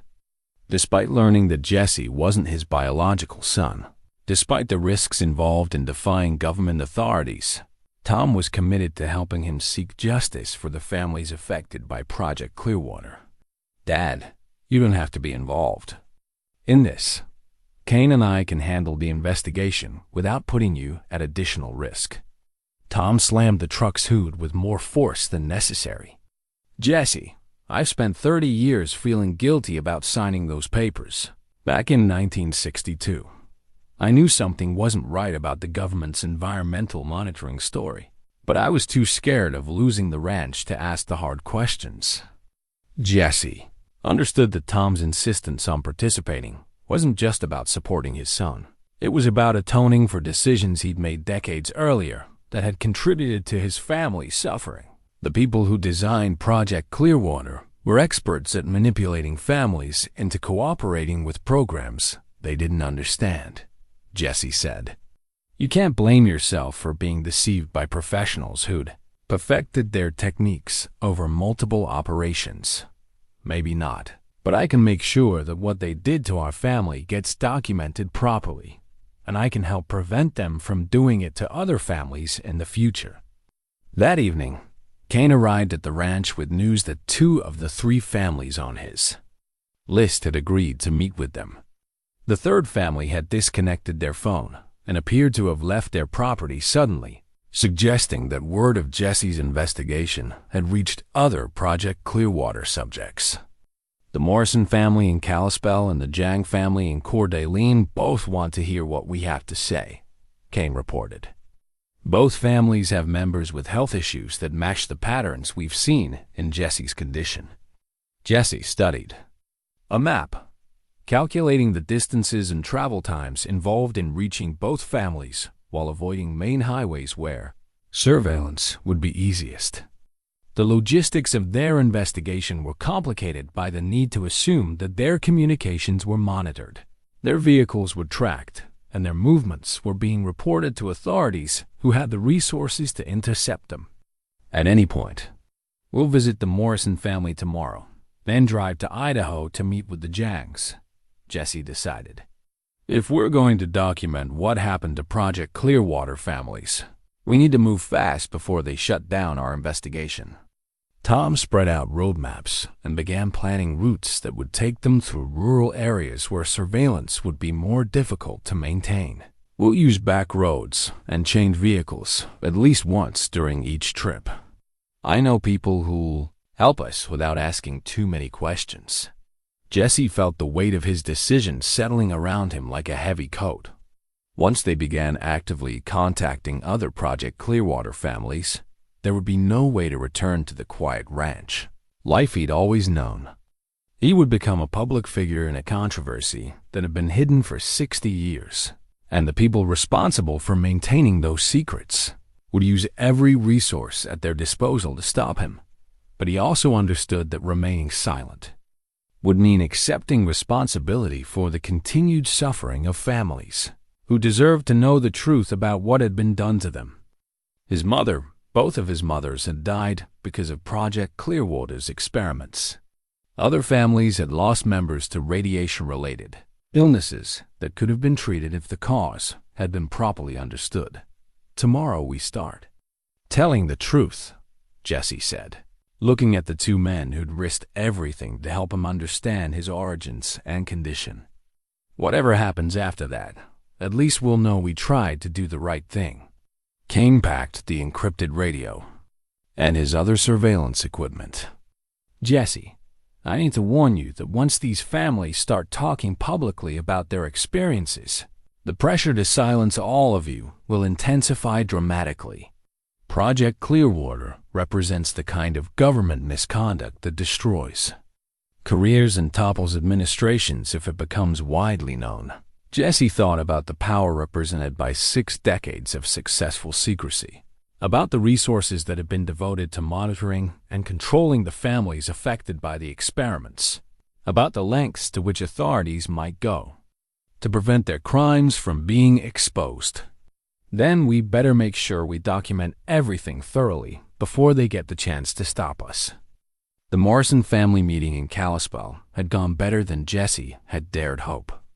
Robert Morrison, now in his 70s, had kept meticulous records of his family's health problems dating back to the 1960s.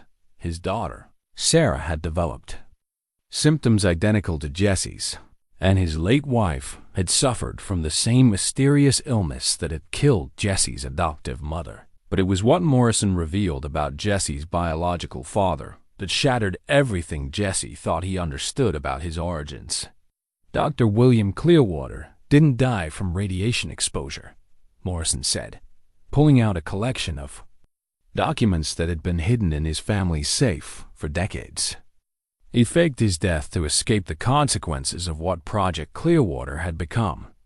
Jesse stared at the papers. Morrison had produced death certificates that had been altered, medical records that contained discrepancies, and most shocking, Of all, a letter dated 1968, 1 year after William Clearwater's supposed death, written in handwriting that matched samples from Jesse's biological father's research notes. "This is impossible," Kane said, examining the letter with professional skepticism. The classified files clearly state that William Clearwater died in 1967. Morrison's expression was grim as he explained what his family had learned through decades of careful investigation. William Clearwater realized that Project Clearwater was causing more harm than he'd anticipated. When he tried to shut down the experiments, his superiors informed him that the research was too valuable to abandon and too classified to expose. Jesse felt his understanding of his family history collapsing as he absorbed the implications of what Morrison was revealing. "Are you saying my biological father is still alive?" Was still alive as of 1995, according to the last reliable information my family obtained. Morrison pulled out a photograph that made Jesse's hands tremble as he recognized his own features reflected in an older man's face. This was taken at a medical research facility in Nevada where he was working under the name Dr. William Clark. Jesse studied the photograph, seeing unmistakable resemblance to his own bone structure, his own eyes, his own expression when concentrated on serious matters. The man in the image was older than Jesse had expected based on the 1960s documents, but he was very much alive and apparently continuing his research under government protection. Kane examined the photograph with increasing amazement. If William Clearwater survived and continued working on genetic modification research, it would explain why monitoring of Project Clearwater families has been so systematic and ongoing. Jesse felt anger building in his chest as he contemplated the possibility that his biological father had not only created the experiments that had destroyed so many families, but had also abandoned his own son to live with the consequences while he continued his research under a new identity. What happened to my biological mother, Margaret Clearwater? Morrison's expression grew more somber.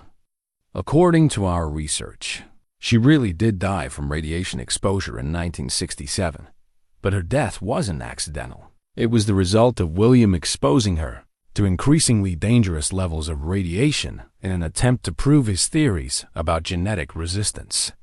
Jesse absorbed this information with growing horror, realizing that his biological mother had been murdered by his biological father in the name of scientific advancement. The woman who'd given him life had died because the man who'd created him valued his research more than her safety. "Morrison, how do you know all this? How did your family get access to information that's been classified for 60 years?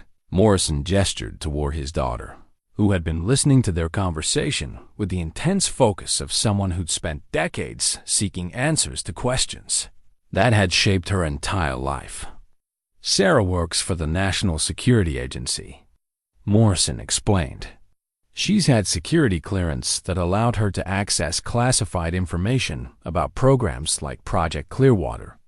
What she found convinced her that the families affected by these experiments deserved to know the truth."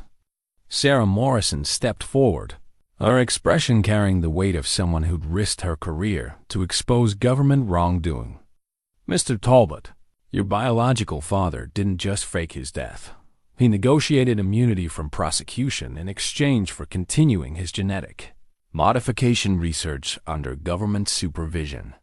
Jesse felt his world shifting again as he understood that William Clearwater hadn't been a victim of his own experiments, but rather a willing participant who'd sacrificed his family and numerous others to advance his scientific theories. "Where is he now?" "That's complicated," Sarah Morrison replied. "The facility in Nevada was shut down in 2010, but Dr. Clark, your father, was transferred to a new location that my security clearance doesn't cover. However, I have reason to believe he's been monitoring your development your entire life." Kane, who had been studying the documents Morrison had provided, looked up with an expression of professional alarm. "Jesse, If your biological father has been tracking your genetic development, your enhanced radiation resistance makes you incredibly valuable to his current research. Jesse thought about the sophisticated surveillance he'd discovered, about the government agents who'd visited Tom, about the systematic monitoring that had continued throughout his life. If William Clearwater had been orchestrating this observation, it meant Jesse's entire existence had been shaped by a man who'd viewed him as a scientific specimen rather than a son. "What does he want from me?" Sarah Morrison consulted notes she'd apparently prepared for this conversation. "Based on classified communications I've accessed, your biological father believes your genetic modifications represent the successful completion of his original research goals. He wants to study your DNA to create enhanced humans who can survive in radioactive environments." Jesse realized that his flight from government authorities hadn't been an escape from surveillance. It had been part of a larger plan to bring him into direct contact with his biological father's current research programs. His investigation into Project Clearwater had been anticipated and possibly encouraged by the very man who created the experiments. "You're saying I've been manipulated into seeking out information that leads back to him?" Kane nodded grimly. "It would explain why certain classified documents were relatively easy for me to obtain, why some of our surveillance seems designed to guide rather than prevent our investigation." Jesse felt trapped by the realization that his search for truth and justice had been orchestrated by someone who viewed him as valuable research material. Every decision he'd made in recent weeks, every revelation he'd uncovered, had apparently been part of a plan to reunite him with the biological father who'd abandoned him 30 years earlier. Tom, who had been listening to these revelations with growing anger, finally spoke up. "Jesse, it doesn't matter what that man's plans are for you.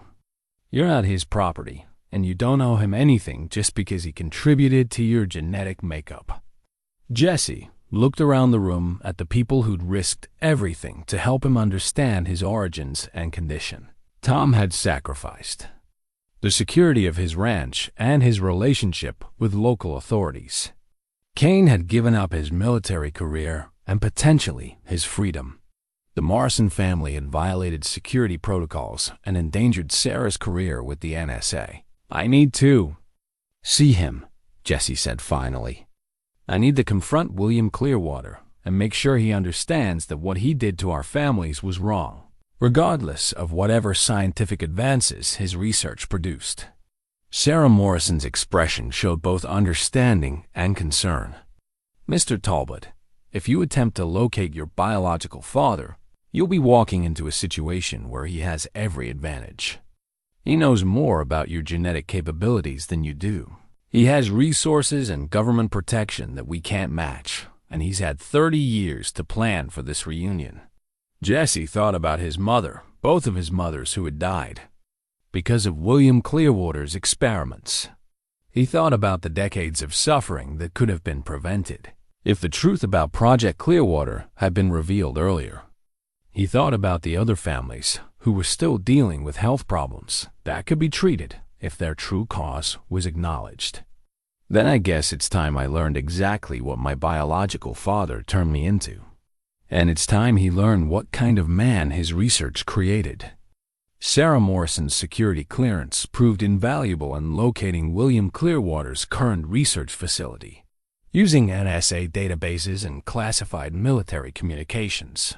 She traced Dr. William Clark to a remote laboratory complex in the mountains of Colorado, operated under the auspices of a defense contractor specializing in biological warfare countermeasures. "The facility is called Alpine Biodefense Research," Sarah explained, spreading satellite photographs across the Morrison family's kitchen table. "On paper, they're developing treatments for radiation exposure and chemical weapons contamination. In reality, they're continuing the genetic modification research your father started with Project Clearwater." Jesse studied the aerial images, noting the security perimeters, the restricted airspace designations, and the underground facilities that suggested the complex was designed for highly classified research. Getting inside would require more than determination. It would require careful planning and probably some degree of official authorization. Kane examined the facility specifications with professional interest. This isn't the kind of place you can walk into uninvited. The security measures are designed to keep out trained military personnel, not curious family members. Tom, who had been studying roadmaps of Colorado, looked up with a concern that went beyond logistical challenges. Jesse, even if we can figure out how to get you inside that facility, what makes you think your biological father will be willing to have an honest conversation about what he's done? Jesse had been wrestling with the same question since leaving Kalispell. William Clearwater had spent 60 years protecting the secrets of Project Clearwater, had sacrificed his wife and abandoned his son to continue his research, and had manipulated multiple families into serving as unknowing test subjects for genetic experiments. Such a man was unlikely to be moved by appeals to conscience or family loyalty. "I'm not expecting him to apologize or admit he was wrong," Jesse said. "I want to understand what he turned me into, and I want to make sure he can't continue using other families the way he used ours." Sarah Morrison pulled out additional documents she'd retrieved from classified archives. "There's something else you need to know about your biological father's current research. He's not just studying radiation resistance anymore. He's trying to create humans who can survive in space environments, underwater at extreme depths, and other hostile conditions." The documents she showed them contained photographs and technical specifications that looked more like science fiction than medical research. Enhanced humans with modified respiratory systems, altered bone density, improved cellular regeneration capabilities. William Clearwater's ambitions had expanded far beyond the relatively simple radiation resistance he'd originally studied. "These subjects," Jesse said, pointing to photographs of people with obvious physical modifications, "are they volunteers?" The file suggests a mixture of volunteers, military personnel assigned to experimental programs, and what the documents referred to as legacy subjects. People like you whose genetic profiles made them valuable for continuation of earlier research. Sarah's voice carried the clinical detachment of someone reading uncomfortable facts. "Your biological father has been developing a comprehensive program to create enhanced humans for various military and civilian applications."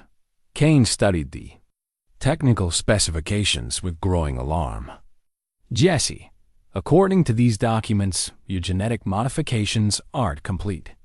Your biological father designed a multi-stage process that was supposed to continue throughout your life, with each phase activated by specific environmental triggers." Jesse felt a chill that had nothing to do with the Colorado mountain air he'd be facing soon. "You mean I'm still changing?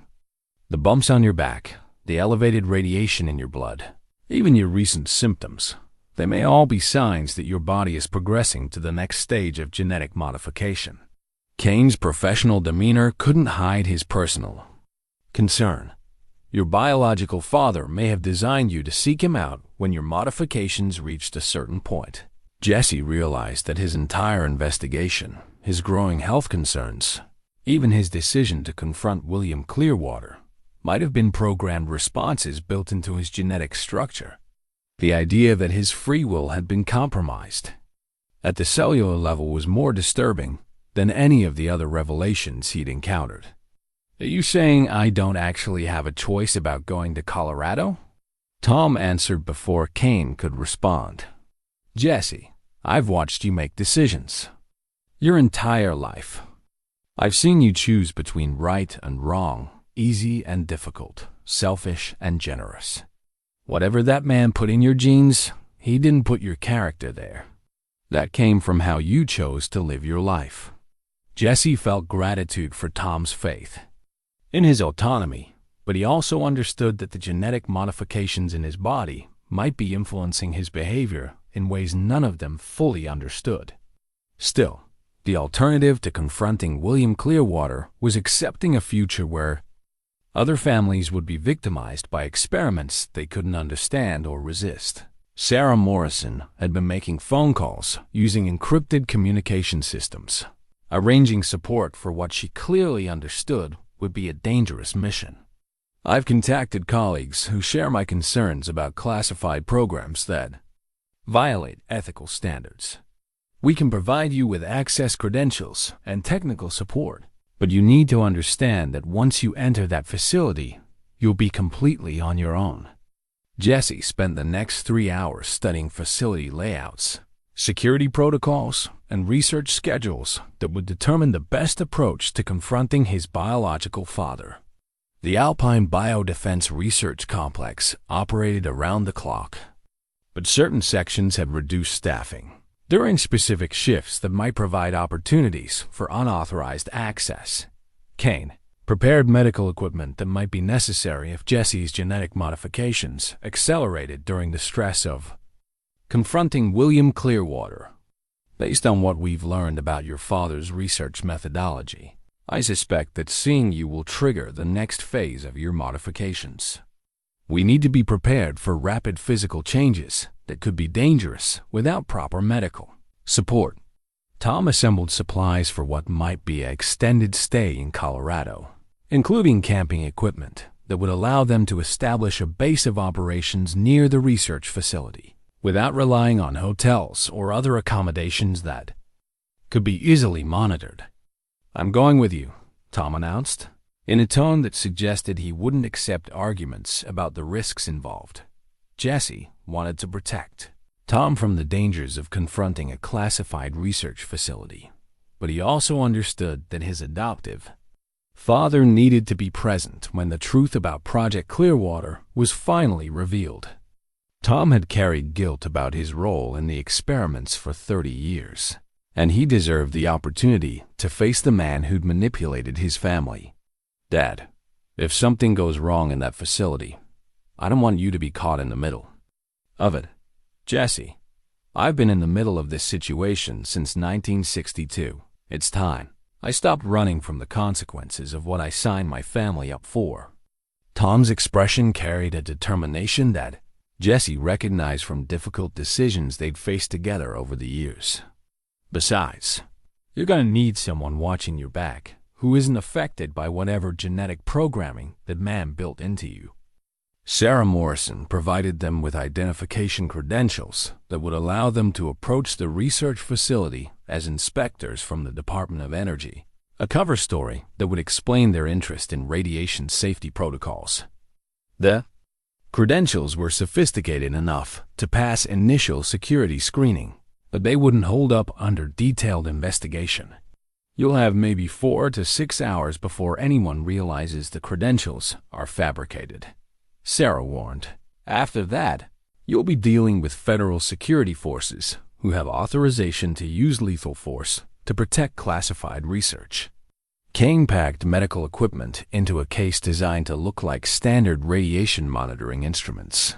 "If Jesse's genetic modifications do accelerate, I'll need access to specialized equipment to prevent the changes from causing organ failure or other life-threatening complications."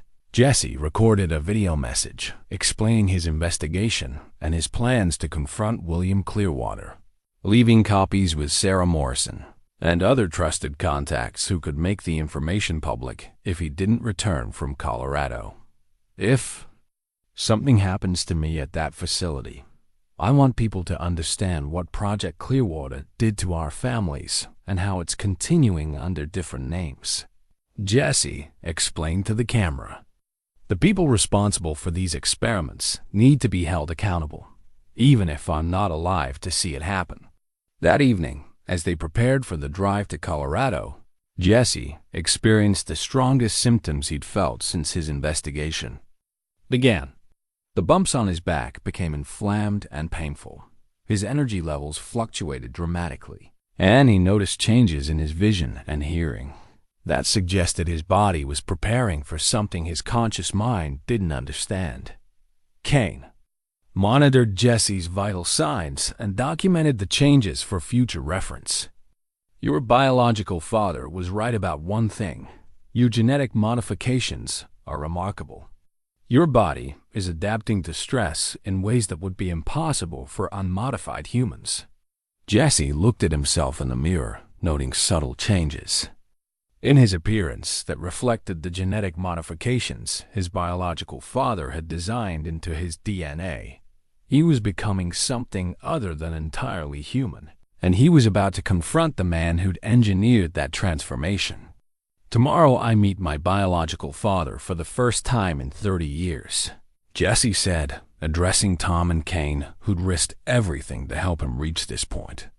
Whatever happens at that facility, I want you both to know that you've given me something William Clearwater never could. The understanding that family is about choice and loyalty, not genetics and experimentation.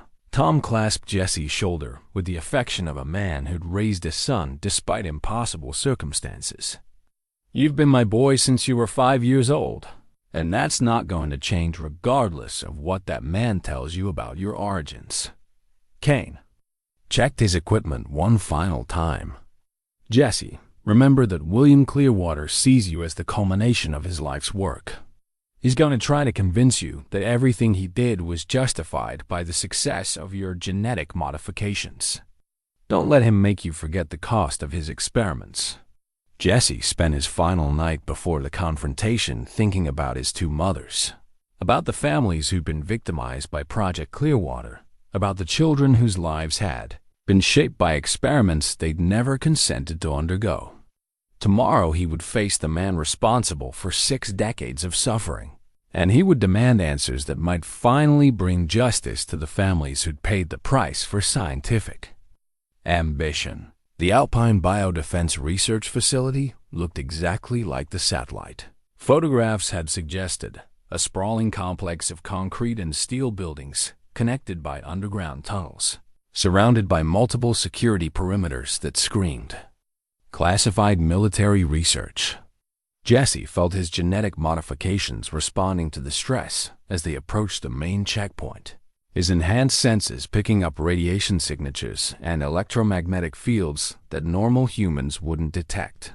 Their Department of Energy credentials passed the initial security screening as Sarah Morrison had predicted. The guard who examined their identification seemed more interested in his morning coffee than in thoroughly investigating 3 men claiming to conduct routine radiation safety inspections. Building 7 is where you'll want to start, the guard said, handing them visitor badges and a basic facility map. That's where they handle the hot materials. Dr. Clark usually starts his rounds there around 9:30. Jesse felt his pulse accelerate at the mention of Dr. Clark, his biological father's assumed identity. After 30 years of believing William Clearwater was dead, he was about to come face to face with the man who designed the experiments that had shaped his entire existence. Kane stayed close to Jesse as they walked through the facility corridors, monitoring his vital signs with portable equipment disguised as radiation detection instruments. Your heart rate is elevated, but your other indicators suggest your body is adapting to the stress rather than being overwhelmed by it. Tom carried the equipment case that contained Kane's medical supplies and the recording devices they planned to use to document their confrontation with William Clearwater. His expression showed the tension of a man about to face someone who'd manipulated his family for decades. Building 7 proved to be a state-of-the-art research laboratory filled with equipment that looked more advanced than anything Jesse had seen in civilian medical facilities. Scientists in protective gear worked with materials that required specialized handling, and the radiation monitoring systems throughout the building registered levels that would be dangerous for unmodified humans. Jesse felt strangely comfortable in the high radiation environment, his genetic modifications apparently providing the protection his biological father had intended. The bumps on his back became less painful as they moved deeper into the facility, and his energy levels stabilized in ways that suggested his body was designed for exactly this type of environment. There, Kane said quietly, pointing toward a man in a lab coat who was consulting with other researchers. Near a complex array of monitoring equipment, Jesse recognized his biological father immediately, despite the 30 years that had passed since the photographs in his mother's research materials. William Clearwater had aged. His hair had gone completely white, and his face showed the wear of decades spent working with dangerous materials. But his features were unmistakably similar to Jesse's own. Dr. William Clark, as he was known at the facility, looked up from his consultation and saw Jesse approaching. His expression shifted from professional focus to something approaching wonder, and Jesse realized that his biological father had been expecting this reunion for years. "Jesse," William said, his voice carrying a mixture of scientific satisfaction and paternal emotion that Jesse found disturbing. "You've grown into everything I hoped you would become." Jesse felt anger building in his chest as he confronted the man who'd abandoned him as a child and used his family as experimental subjects. "Dr. William Clearwater, or do you prefer Dr. Clark these days?" William's colleagues looked confused by the tension in the conversation, clearly unaware of the personal history between the two men. William gestured toward a private office, suggesting they continue their discussion away from curious observers. "I think we have quite a lot to discuss," William said. 30 years worth of questions that deserve proper answers. Jesse followed his biological father into the office, with Tom and Kane close behind. The room was filled with research materials, photographs of experimental subjects, and technical specifications that documented decades of genetic modification research. "You murdered my mother," Jesse said without preamble. "Margaret Clearwater died because you exposed her to lethal levels of radiation." William's expression showed no sign of guilt or remorse.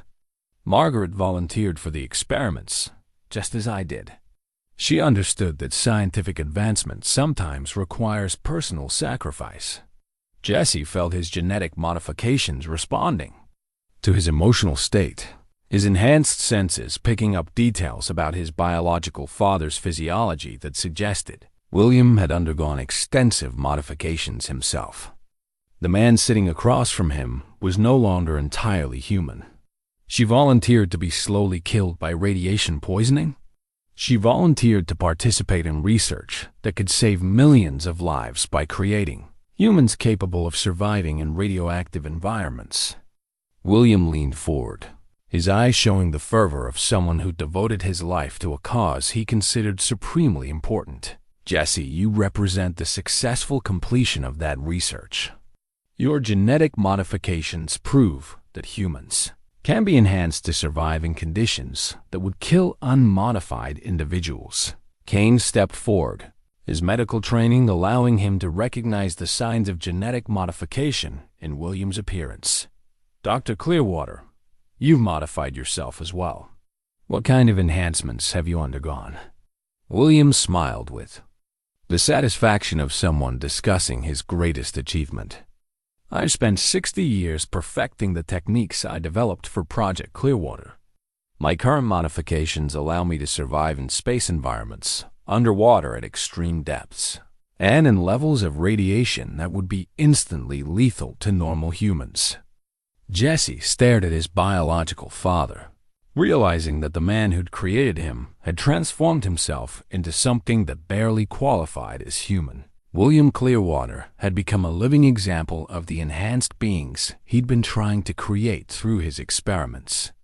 "How many people did you kill to perfect your techniques?" "Fewer than would have died if we hadn't developed these capabilities," William replied. "Jesse, you need to understand that we're facing a future where environmental catastrophes, nuclear warfare, and space exploration will require humans who can survive in hostile conditions. The families affected by Project Clearwater made a contribution to humanity's survival that they couldn't have understood at the time." Tom finally spoke up, his voice carrying 60 years of suppressed anger. "You destroyed my family. You killed my wife and manipulated my son's entire life to serve your experiments." William turned his attention to Tom with the clinical interest of a researcher examining a test subject. Tom Talbot, you provided excellent care for Jesse during his developmental years. The environmental stability you offered was crucial for the proper expression of his genetic modifications. Jesse felt his rage building as he realized that even his relationship with Tom had been viewed by his biological father as part of the experimental protocol. Nothing in his life had been genuine. Everything had been designed to serve William Clearwater's research goals. You bastard! You treated us like laboratory animals. I treated you like the future of human evolution, William corrected. Jesse, your genetic modifications represent capabilities that will be essential for humanity's survival in the coming decades. You can survive radiation levels that would kill normal humans. Your cellular regeneration is enhanced, and your physical capabilities exceed normal human parameters. Kane was taking notes and recording the conversation, documenting William's admissions for future use in legal proceedings. Dr. Clearwater, are you admitting to conducting illegal human experimentation over a period of 60 years? I'm describing research that was authorized by the highest levels of government and military authority, William replied. Everything I did was approved by people who understood the strategic importance of developing enhanced human capabilities. Jesse realized that his biological father genuinely believed he'd been justified in sacrificing multiple families to advance his research. William showed no recognition that his victims had been innocent people with their own rights and aspirations, rather than raw materials for genetic experimentation. What do you want from me now? Jesse asked. Why did you manipulate me into coming here? William stood and moved to a wall display that showed genetic sequences and modification protocols. Jesse, your modifications are incomplete. You represent the most successful subject in 60 years of research, but you're still operating at perhaps 30% of your potential capabilities. Jesse felt his stomach clench as he understood that his biological father intended to continue the experiments that had defined his entire life. You want to use me for more research. I want to complete the work that your mother and I began 30 years ago, William said. With your cooperation, we can finish your genetic modifications and use your enhanced DNA to create a generation of humans who can survive whatever environmental disasters the future holds. Jesse looked at Tom and Kane, both of whom were prepared to support whatever decision he made about confronting his biological father's offer. He thought about the families who'd been victimized by Project Clearwater, about the children whose lives had been shaped by experiments they'd never consented to undergo, about the decades of suffering that William's research had caused. No, Jesse said simply, I'm not going to be part of your experiments anymore. William's reaction to Jesse's refusal was immediate and revealing. The laboratory's security systems activated without warning, sealing the office doors and initiating containment. Protocols that suggested this confrontation had been anticipated and planned for. I'm sorry you feel that way, Jesse, William said, his tone shifting from paternal to coldly professional. But your genetic modifications are too valuable to humanity's future to allow personal feelings to interfere with their completion. Jesse felt his enhanced senses detecting changes in the room's atmosphere. The introduction of sedative gases designed to incapacitate normal humans. His genetic modifications allowed him to process the chemicals without losing consciousness. But he realized that his biological father had planned for that possibility as well. Kane and Tom began showing signs of the sedative's effects, their movements becoming sluggish as they struggled to remain alert. Jesse understood that William intended to separate him from his support system, isolating him for procedures that would complete his genetic modifications whether he consented or not. You can't force me to participate in your experiments, Jesse said, moving toward the sealed door. Actually, I can, William replied, activating a control panel that brought additional security measures online. Your genetic structure includes biological triggers that can be activated remotely. The modifications I designed into your DNA were always intended to ensure your cooperation when the time came to complete the process. Jesse felt his body responding to signals he couldn't consciously detect, his muscles becoming heavy and his coordination deteriorating despite his enhanced physiology. The genetic modifications that had protected him were now being used to control him. Biological programming that overrode his conscious will. But as Jesse struggled against the invisible constraints his biological father had built into his DNA, he found strength in the relationships he'd chosen rather than the genetics he'd inherited. Tom's love and guidance over 30 years. Kane's willingness to sacrifice his career to help him. The Morrison family's courage in revealing classified information. These connections gave him something William's research had never anticipated. You made one mistake in your experiments, Jesse said, fighting through the biological controls that were trying to pacify him. You assumed that genetics determine everything about a person. But my real father taught me that character comes from the choices we make, not from the DNA we inherit. Jesse's declaration seemed to trigger something unexpected in his genetic modifications. Instead of succumbing to the biological controls William had programmed into him, his enhanced physiology began adapting to overcome them.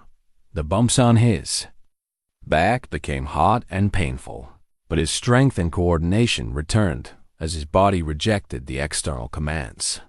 William stared in amazement as Jesse's genetic modifications evolved beyond the parameters of his original design. That's impossible. The biological controls were integrated at the cellular level. Maybe your understanding of genetics isn't as complete as you thought, Jesse replied, feeling power flowing through his body as his modifications reached capabilities William had never intended.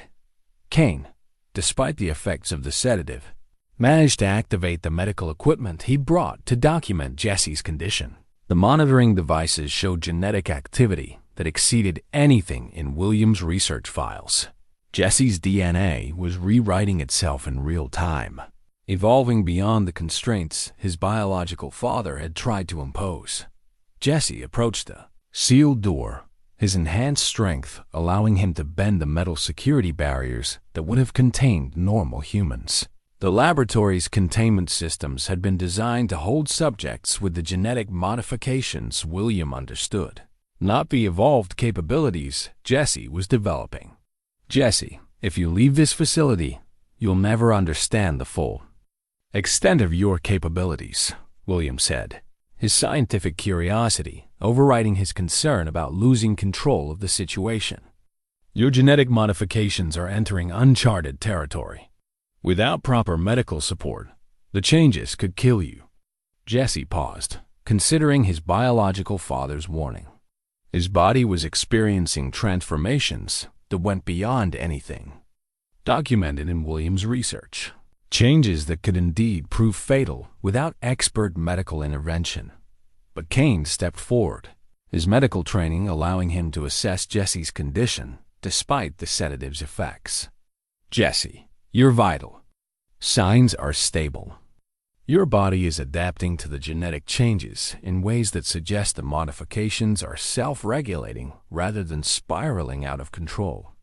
Jesse realized that his genetic modifications had evolved beyond William's ability to control or even understand them. The decades of stress, emotional growth, and human connections had triggered developments that pure scientific manipulation could never have achieved. Dr. Clearwater, Jesse said, turning back to face his biological father. Your experiments created something you never intend. A person who can choose to reject the programming you built into him. William's expression showed a mixture of scientific fascination and personal disappointment. Jesse, you're walking away from the chance to become the first truly enhanced human being. The genetic capabilities you're developing could benefit all of humanity. Or they could be used to create more victims like the families you experimented on for 60 years, Jesse replied. I'm choosing to use whatever abilities I have to help the people you harmed, not to continue your research. Jesse freed Tom and Kane from the sealed office, his enhanced strength allowing him to override security systems that would have contained anyone with normal human capabilities. The laboratory personnel they encountered seemed more curious than alarmed by his abilities, suggesting that enhanced humans were not entirely unprecedented at the facility. As they made their way toward the exit, Jesse noticed that his genetic modifications were stabilizing at levels that exceeded his biological father's original design, but remained within parameters his body could safely maintain. The painful bumps on his back had transformed into specialized organs that allowed him to process radiation and other environmental toxins without harm. Kane monitored Jesse's condition as they left the facility, documenting changes that represented a new stage in human evolution, modifications that had developed through personal choice and emotional growth rather than scientific manipulation. Jesse, your genetic structure has achieved something your biological father never accomplished, Kane observed. You've developed enhanced capabilities that are integrated with your consciousness rather than imposed from outside. Tom, recovering from the sedative's effects, watched Jesse with the pride of a father whose son had overcome impossible odds. You did something that man never expected. You proved that being human is more important than being genetically enhanced. Jesse felt the truth of Tom's observation as they drove away from the Alpine Biodefense Research Facility. His genetic modifications had indeed evolved beyond William Clearwater's original design. But the most important change was his understanding that enhanced abilities were only valuable if they were used to help others rather than to advance scientific theories. Kane, I want to use whatever abilities I've developed to help the families affected by Project Clearwater, Jesse said. If my genetic modifications can process radiation safely, maybe I can help other people whose health problems stem from exposure to contaminated environments. Kane nodded, his medical training allowing him to envision therapeutic applications for Jesse's evolved capabilities. Jesse, your enhanced physiology could indeed be used to develop treatments for radiation exposure and other environmental contamination. But this time, the research would be conducted with full informed consent from willing participants. Jesse thought about his two mothers, about the Morrison family and other victims of William Clearwater's experiments, about the decades of suffering that could finally be addressed through proper medical treatment based on ethical research principles. Then that's what we'll do. We'll help people instead of experimenting on them. 6 months after the confrontation at the Alpine Biodefense Research Facility, Jesse stood in the main treatment room of the Dry Creek Medical Center, watching Dr. Kane examine a young girl whose family had been affected by Cold War-era radiation experiments similar to Project Clearwater. The child's symptoms were responding well to the specialized treatments Jesse's enhanced physiology had helped them develop. The medical center occupied a renovated building that had once housed the grain elevator, its towering structure now serving as a symbol of hope for families who'd spent decades dealing with unexplained health problems. Jesse's unique genetic modifications allowed him to safely process contaminated materials and develop treatments that would have been impossible through conventional medical research. Emma's cellular regeneration is improving dramatically, Kane reported, reviewing test results that showed the girl's radiation-damaged tissues healing at unprecedented rates. The treatments derived from Jesse's enhanced blood chemistry are proving effective for multiple types of radiation-related damage. Jesse felt deep satisfaction watching the girl's health improve through methods that honored her dignity and obtained her family's full informed consent. This was what medical research should have been from the beginning, helping people rather than using them as experimental subjects. Tom entered the treatment room carrying coffee for everyone, his face showing the contentment of a man who'd finally found peace with his family's complicated history. The Morrison family just called, Robert wants to bring his grandson in for evaluation next week. Jesse nodded, reviewing the list of families who'd contacted their center, seeking help for conditions related to government radiation experiments. Word had spread through networks of affected families that ethical treatment was finally available for health problems that had been ignored or misunderstood for decades. "How many families are we working with now?" Jesse asked Kane. 43 families across 7 states, with more requesting consultations every week. Kane consulted his patient files, noting the variety of radiation-related conditions they'd successfully treated. "Your enhanced physiology has allowed us to develop treatment protocols that are helping people who'd been told their conditions were untreatable." Sarah Morrison had used her NSA security clearance to document the full scope of Project Clearwater and similar programs, building legal cases against the agencies responsible for decades of human experimentation. Her work had led to congressional hearings, criminal investigations, and compensation programs for affected families. The Senate subcommittee investigating Cold War medical experiments wants to hear your testimony next month, Sarah informed Jesse during one of her regular visits, to monitor their progress. "Your story could help ensure that programs like Project Clearwater are never repeated." Jesse had agreed to testify, despite the personal cost of making his experiences public. The families affected by government radiation experiments deserved recognition of what had been done to them, and the officials responsible deserved to face consequences for their actions. Kane had developed a research program based on Jesse's enhanced capabilities that followed rigorous ethical standards, obtaining informed consent from all participants and focusing on therapeutic applications rather than military enhancements. Their work was being studied by medical researchers worldwide as a model for responsible genetic research. "Jesse, there's something I need to tell you about your biological father," Kane said during one of their regular strategy meetings. "William Clearwater contacted me last week." Jesse felt his enhanced senses detecting stress chemicals in Kane's blood, suggesting that his biological father's communication had been disturbing in some way. What did he want? He wanted to know about your current condition and the treatments we're developing.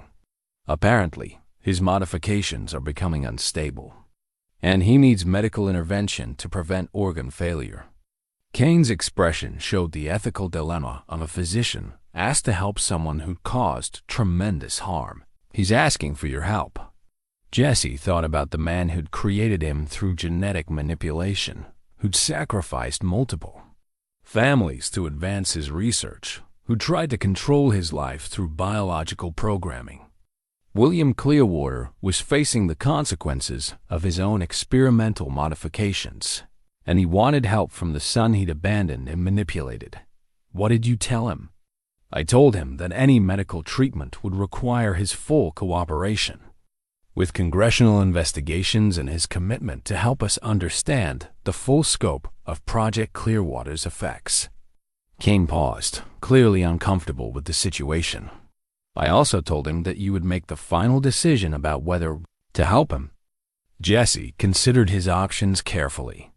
Helping his biological father would provide access to information that could benefit other affected families, but it would also mean working with someone who'd shown no genuine remorse for the suffering his experiments had caused. Tom, who'd been listening to their conversation, offered the perspective that Jesse had come to rely on for difficult decisions. "Son, you've spent the past 6 months proving that your character isn't determined by your genetics.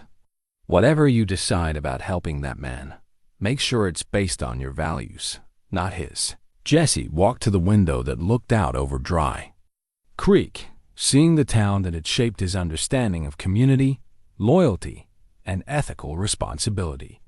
His enhanced vision could detect radiation signatures in the soil and water that normal humans couldn't perceive, reminders of the contamination that had affected multiple generations of local families. "I'll help him," Jesse decided, "but only if he agrees to full disclosure about Project Clearwater and similar programs. The information he provides could help us develop better treatments for other affected families. Kane nodded, understanding the conditions Jesse was placing on his. Cooperation. I'll arrange for the medical consultation to take place under controlled conditions with congressional oversight. William Clearwater's treatment will be contingent on his complete honesty about his research. Over the following weeks, Jesse's biological father provided detailed information about Project Clearwater and related programs that allowed them to identify previously unknown affected families and develop targeted treatments for specific types of genetic modification. William's cooperation was motivated by his deteriorating health rather than genuine repentance, but the information he provided proved invaluable. Jesse found himself capable of treating his biological father's medical condition while maintaining emotional distance from their relationship.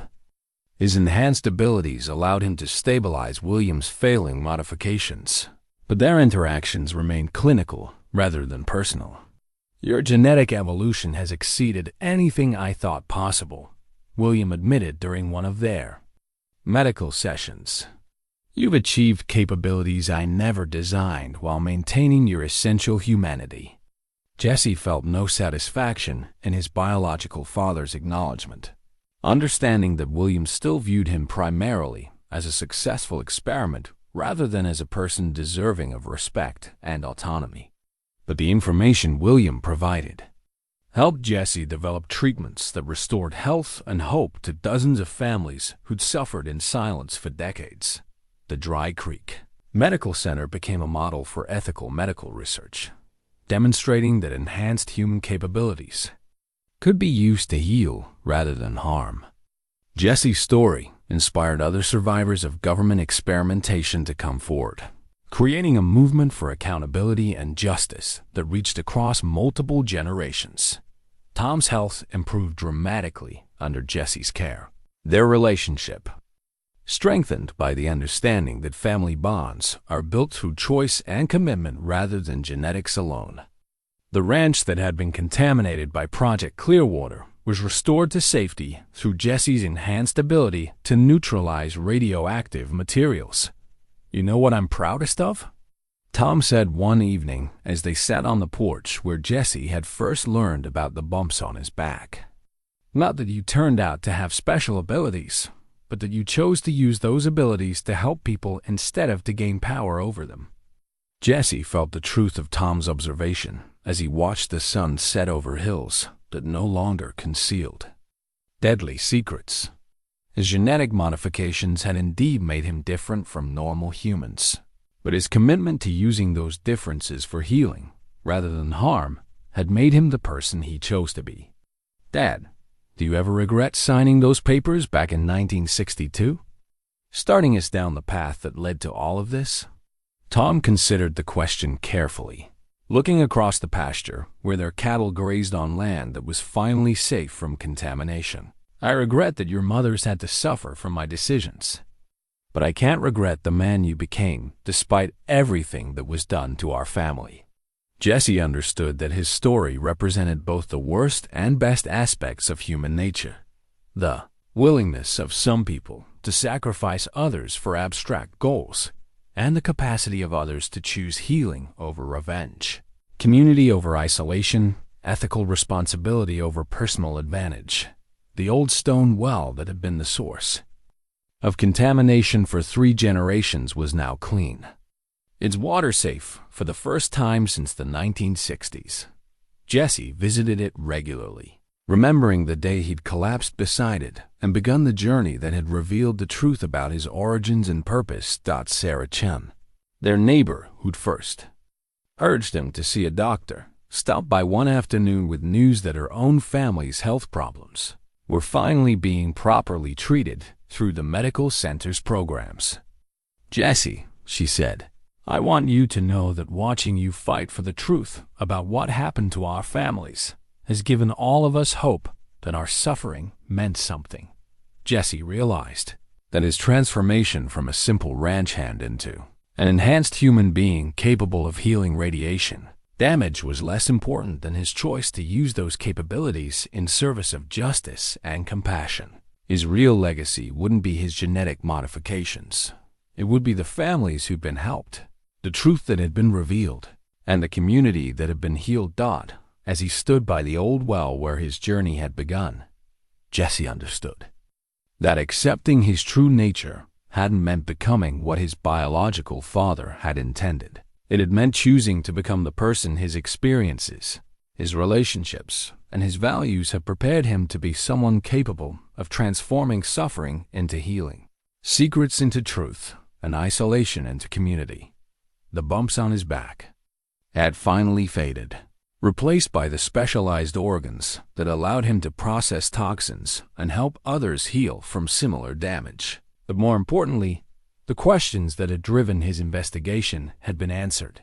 The families affected by Project Clearwater had found support and recognition, and the future held possibilities for ethical research that honored human dignity rather than exploiting it. Jesse Talbot had discovered that his whole life had been shaped by an experiment he'd never known existed. But he'd also discovered that understanding the truth about his origins had given him the power to choose his own future, a future dedicated to ensuring that what had been done to his family would never be done to others.